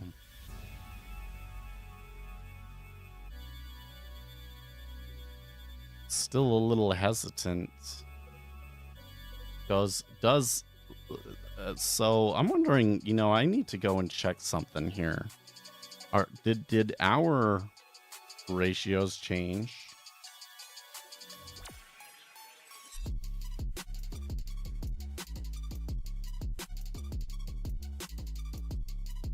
Because we rolled over, sometimes that means that the ratios change.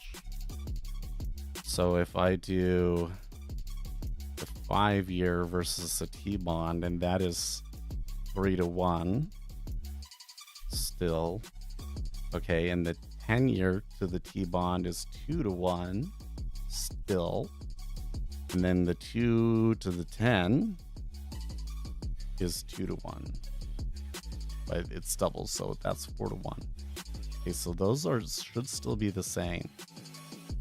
It's just I continue to see like flattening by a tick or two, and I'm not really seeing that reflected in my my spread charts, right? Like you can see, here's the 1-2 ticks down. But so it when I'm looking at the DOM, it seems like it's a big deal, and then I look at these charts and I realize actually it's not. Like overall they're still steepening, and that move down doesn't seem to have stopped the steepening either. So, and we did 31.5 went bid again, but it's looking kind of like, yeah, weak. So they might tick back and forth across that multiple times, perhaps. Of course, now that it's touched multiple times, they could just take that 31 all at once. Nope, not that time.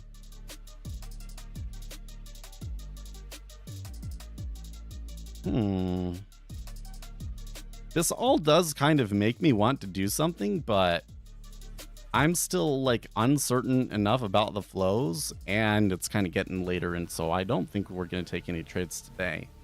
It does make me hopeful for the rest of the week, though. Let's see here. What do we have the rest of the week?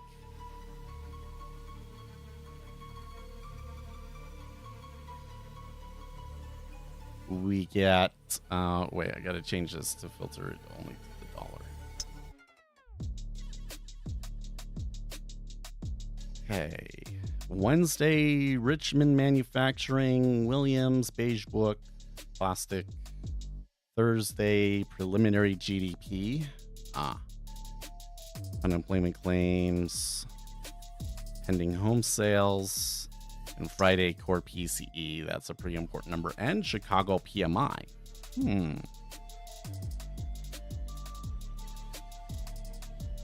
So it's not a terrible week in terms of news. It won't be as strong as next week, the week after that, but it's better than last week. Last week was bad. 31's still looking okay.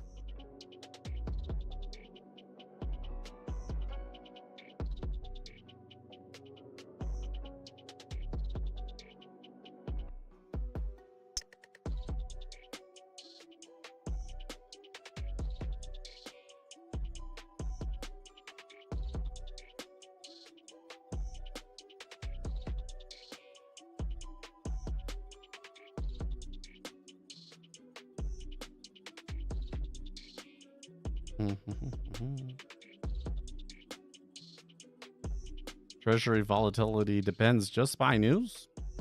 I'd say that's one of the most significant factors behind realized volatility in treasuries, sure.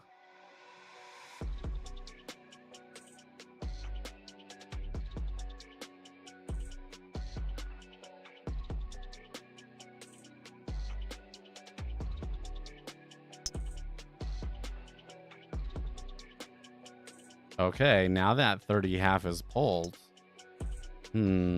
So, okay, so it sat there a little bit longer than I thought, but it only took 319 contracts to sell it, right? So it was like they pulled.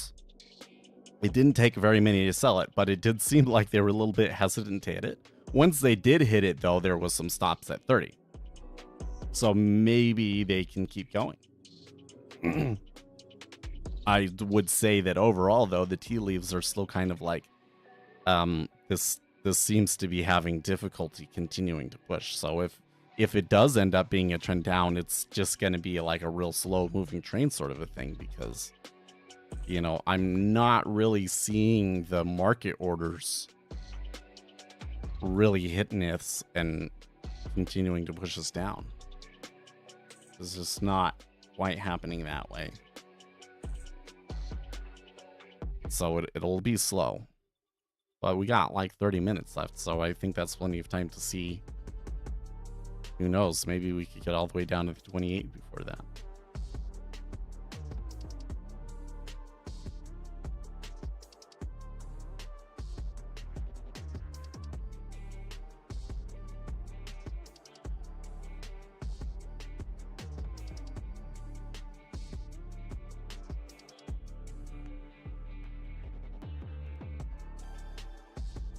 Well,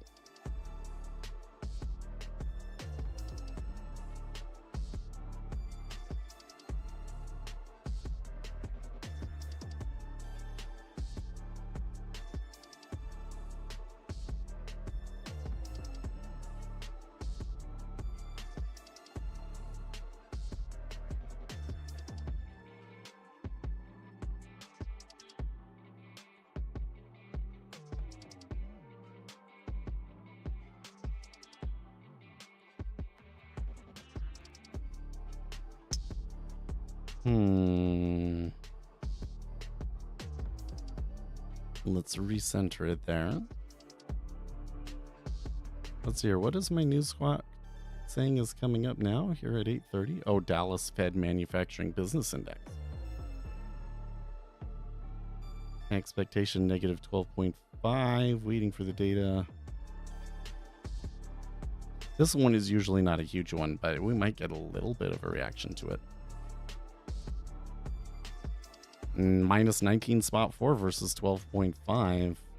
So that continues to be like things not looking so good.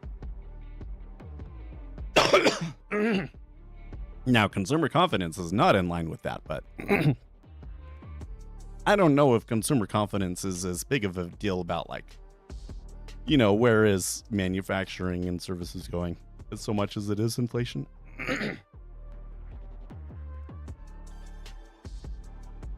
Well, I don't know. It's kind of a it's a few steps removed from those. Let's say.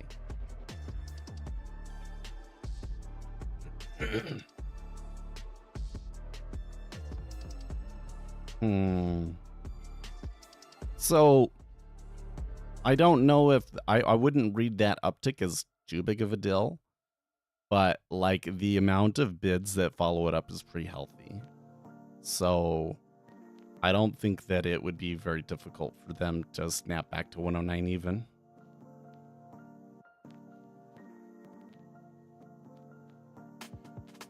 You're certainly still seeing the flows kind of fight the downside too, so. But that's in the 10-year. It's the 30 years where they've been selling it, so. Like, look over here. This is very interesting. Order flow in the 10-year, kind of a little bit. I don't know. But the 30-year, goodish. Again, the 5-year, I don't know. So and then you see the yield curve continue to they keep going up. So it seems like that the 30-year is getting sold the hardest. Now they're at the 16 over here. So that's kind of a spot that they always tend to play around with. So that might, again, just make it a little difficult for them to move from here. I don't think that it's a strong enough possibility to take a bet, but I think that probably they snap back to 109 even. And then maybe later they go lower, I don't know. There tends to be like, you know, so after the top of the hour, then 30 minutes after that, and that's when the European market closes. And so you might see some changes from that. You might see some of these guys puking.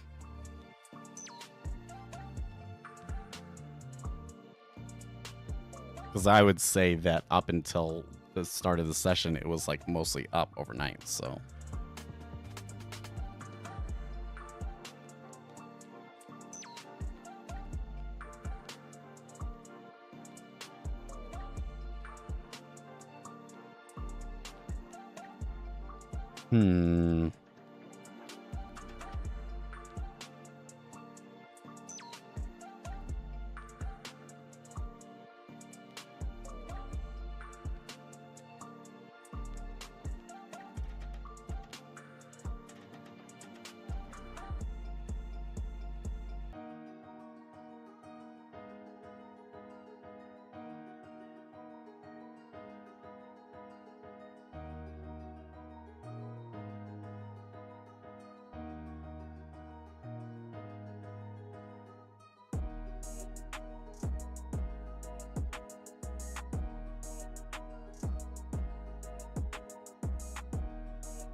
So there's a decent amount of volume hit them at 30, but they absorbed it.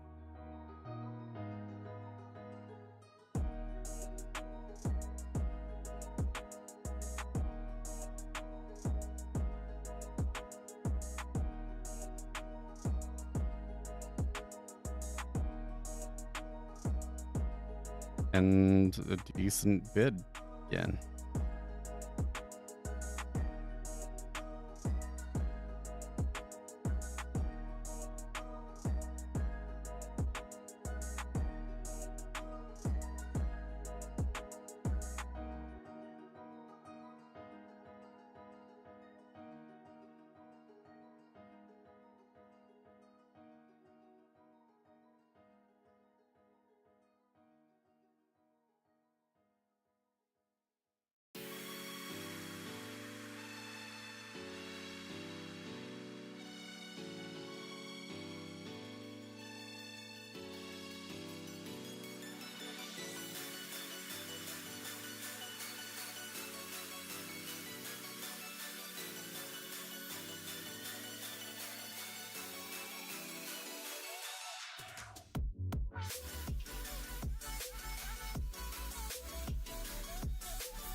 Okay. Goes offer now. It took 3,488 rather, to take it offer. And a good offer following it down. Again, they're having trouble getting those shorts, those market sell orders to bite at 29.5. But maybe this is just, it will continue to go down and it'll be super, super slow.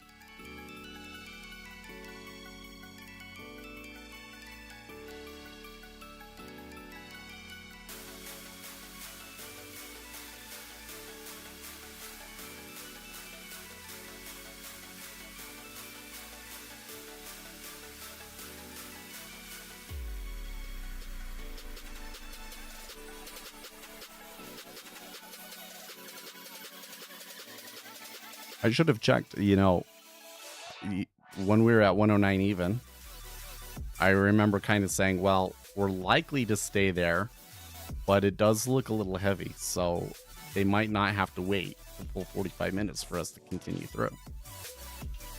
So I don't think that was enough confidence for me to take a trade, but that was probably like the best place to have taken a trade. If I had taken a trade at 109, even, what would we be getting right now? Would we be getting paid enough for taking on the risk? Well, we would maybe have made $10, so maybe. I have to, at least $10 for me to really want to put my money on the line.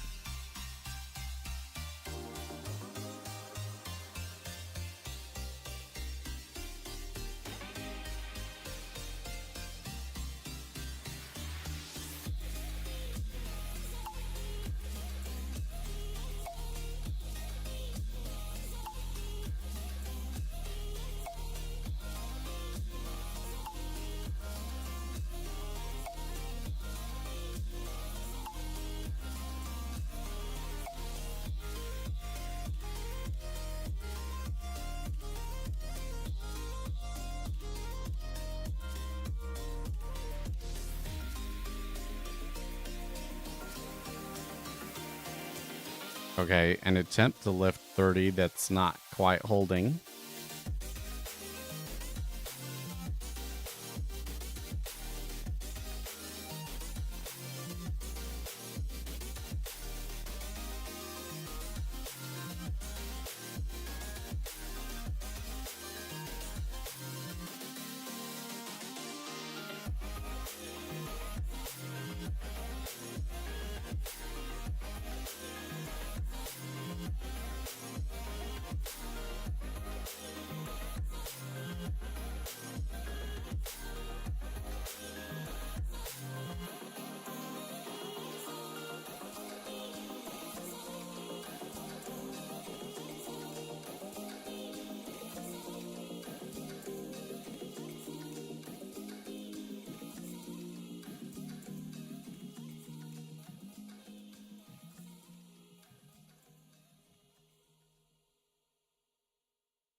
Oh, what's this? The Pope called somebody a bundle of sticks? What?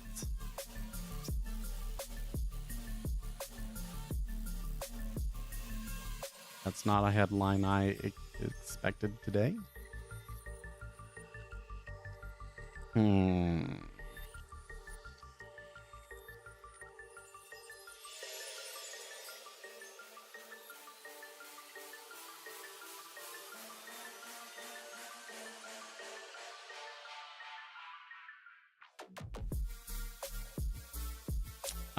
So I did kind of I heard this one, but I didn't highlight it to you guys well enough. So let's read this comment here from Joseph Wing reposting Brian Sheld. Fed frets over loose financial conditions as markets rally. The economy continues to grow above trend and inflation remains above target.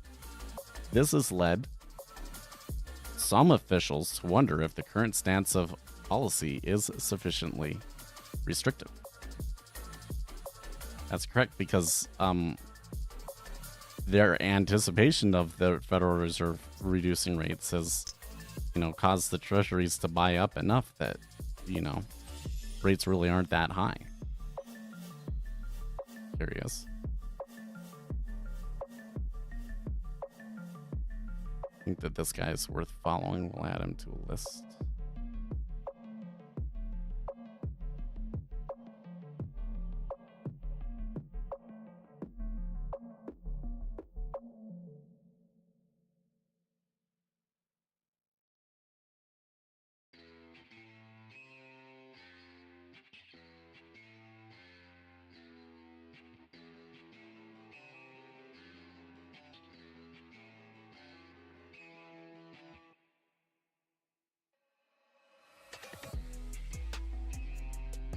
Well, still stuck here. You got a good bit at 30 now, though.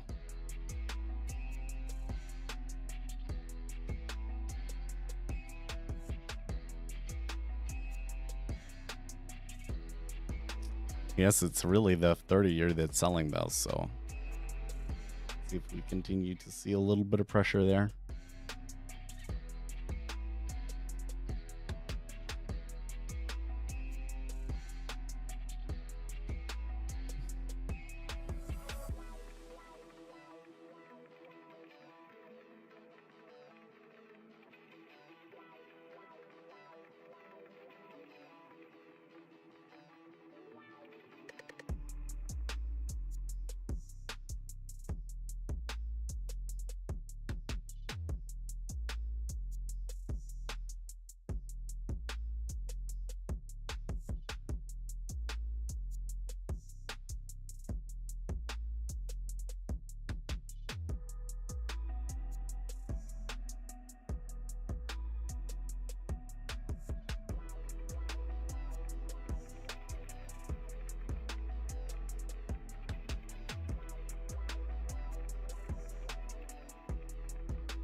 GameStop is up in German markets. I haven't looked at them. I could pull them up here.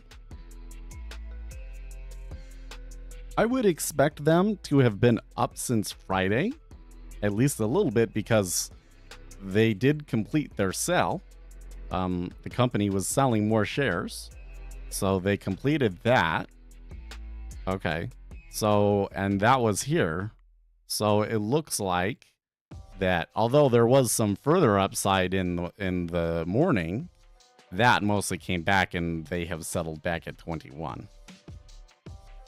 So before, the line in the sand was really like, let's see here, can we go back to like 5 minutes perhaps? It was around this 24 area that really mattered, and then they weren't able to hold it. What was it? The 17th.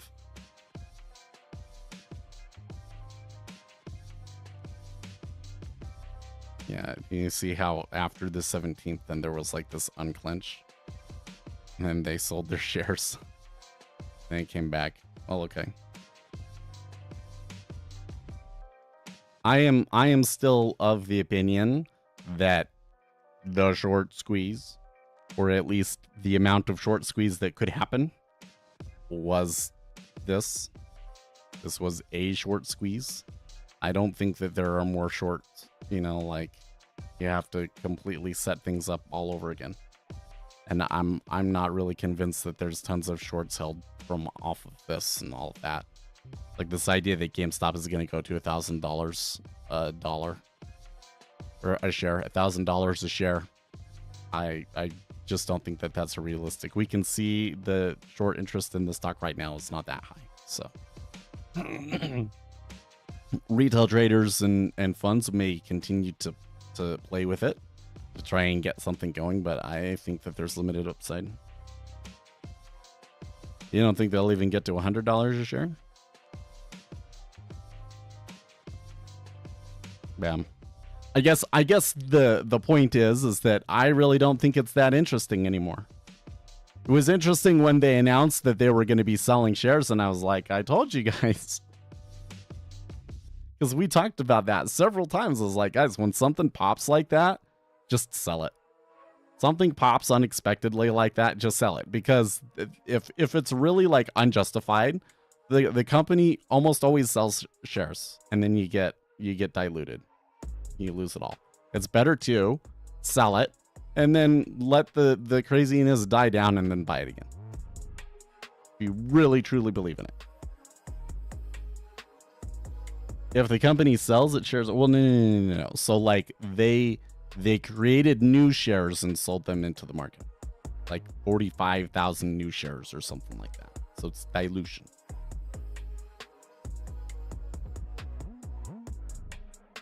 They diluted all of the bag holders. Because the whole thing was like the bag holders thought that the company was like on their side and wanted to create the short squeeze and yada, yada, yada, yada. And then they realized that no, that the company is mostly in it for themselves. And they were more than willing to dilute all of the retail traders in order to raise some money to pay down debt. And that's what they did.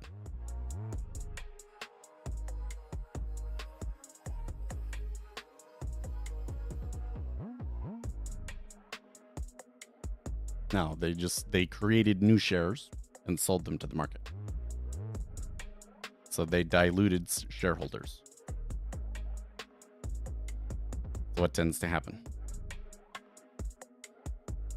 is a big pop like that. The company sees that as an opportunity to raise capital and they sell. They sell new shares.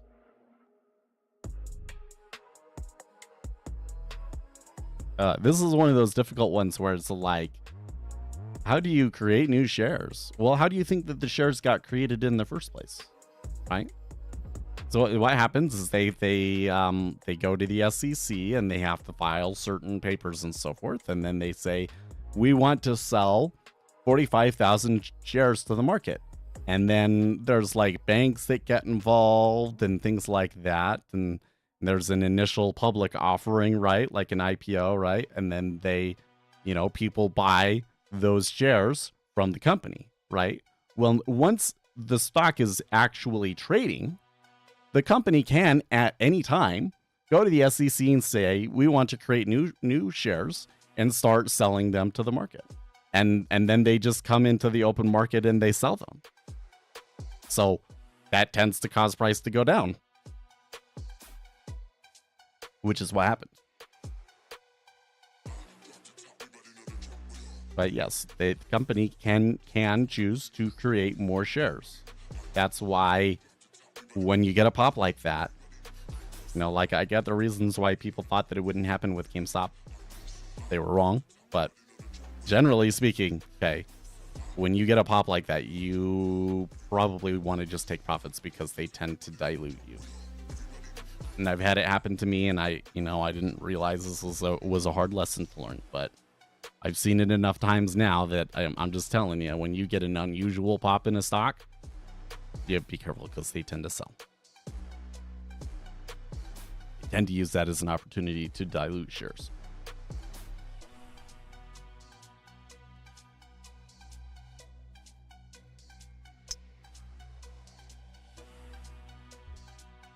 Hey, there's an okay uptick at 30.5. So I would say, though, that it was an awfully long road to even get those 3 ticks up. So I'm not necessarily seeing, actually, what I'm seeing here is if I come to the 30-year. Okay, so this is definitely a large meta order. It was starting from about 7:30 till 8:30, so that's about 2 hours worth of selling. That's actually is significant, although it really seems like it was around here, starting here, when Kashkari said something, they started selling the 30-year. But I think that we could consider this a meta order, and what you're seeing now is the short-term post-meta order mean reversion. And because of that mean reversion, there is still kind of a little bit of a hole here at 109 even. And so they're kind of heading towards that. I don't know if they will really get up there, but, you know, sitting around here makes sense. That we might chill in this range. Unless there's more meta order, and then maybe around 9:15, 9:30 my time. 11:15, 11:30 Eastern time, maybe you could see a continued meta order short, but that's much less likely now. Do you use grid? No. You know, I remember researching into grid trading robots and being like, oh, well, that just does this. But I don't remember what they were.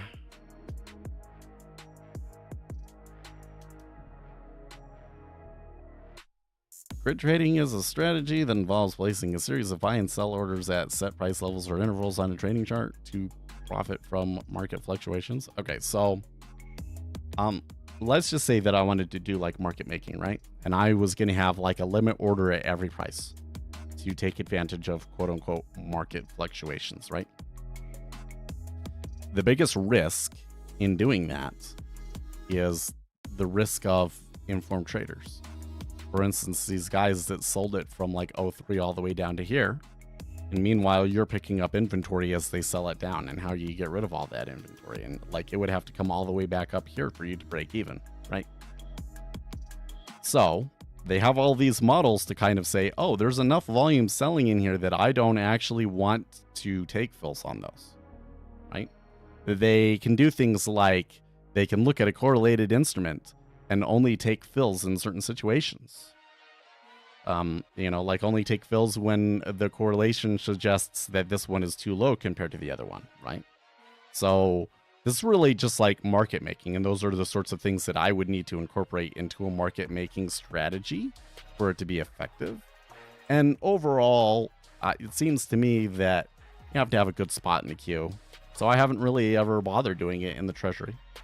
Maybe that is something that we should try doing, but I think that I'm going to focus on developing some kind of long-term momentum strategies instead.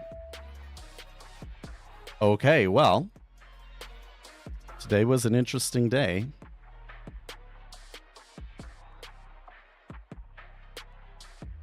Not quite sure how to describe today.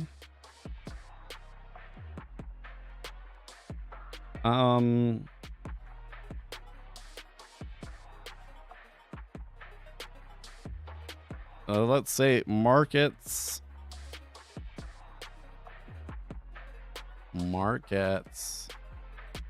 under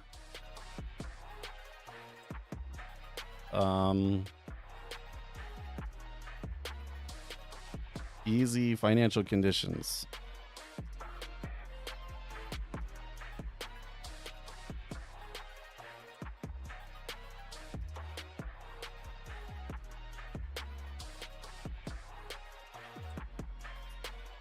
Okay, guys. So, Interesting day. That kind of gives me, when I see like Monday, Tuesday is relatively active, that gives me more hope for the rest of the week. Could be good. So we'll see. But in the meantime, I am gonna sign off here. So I will see you tomorrow. Stay excellent.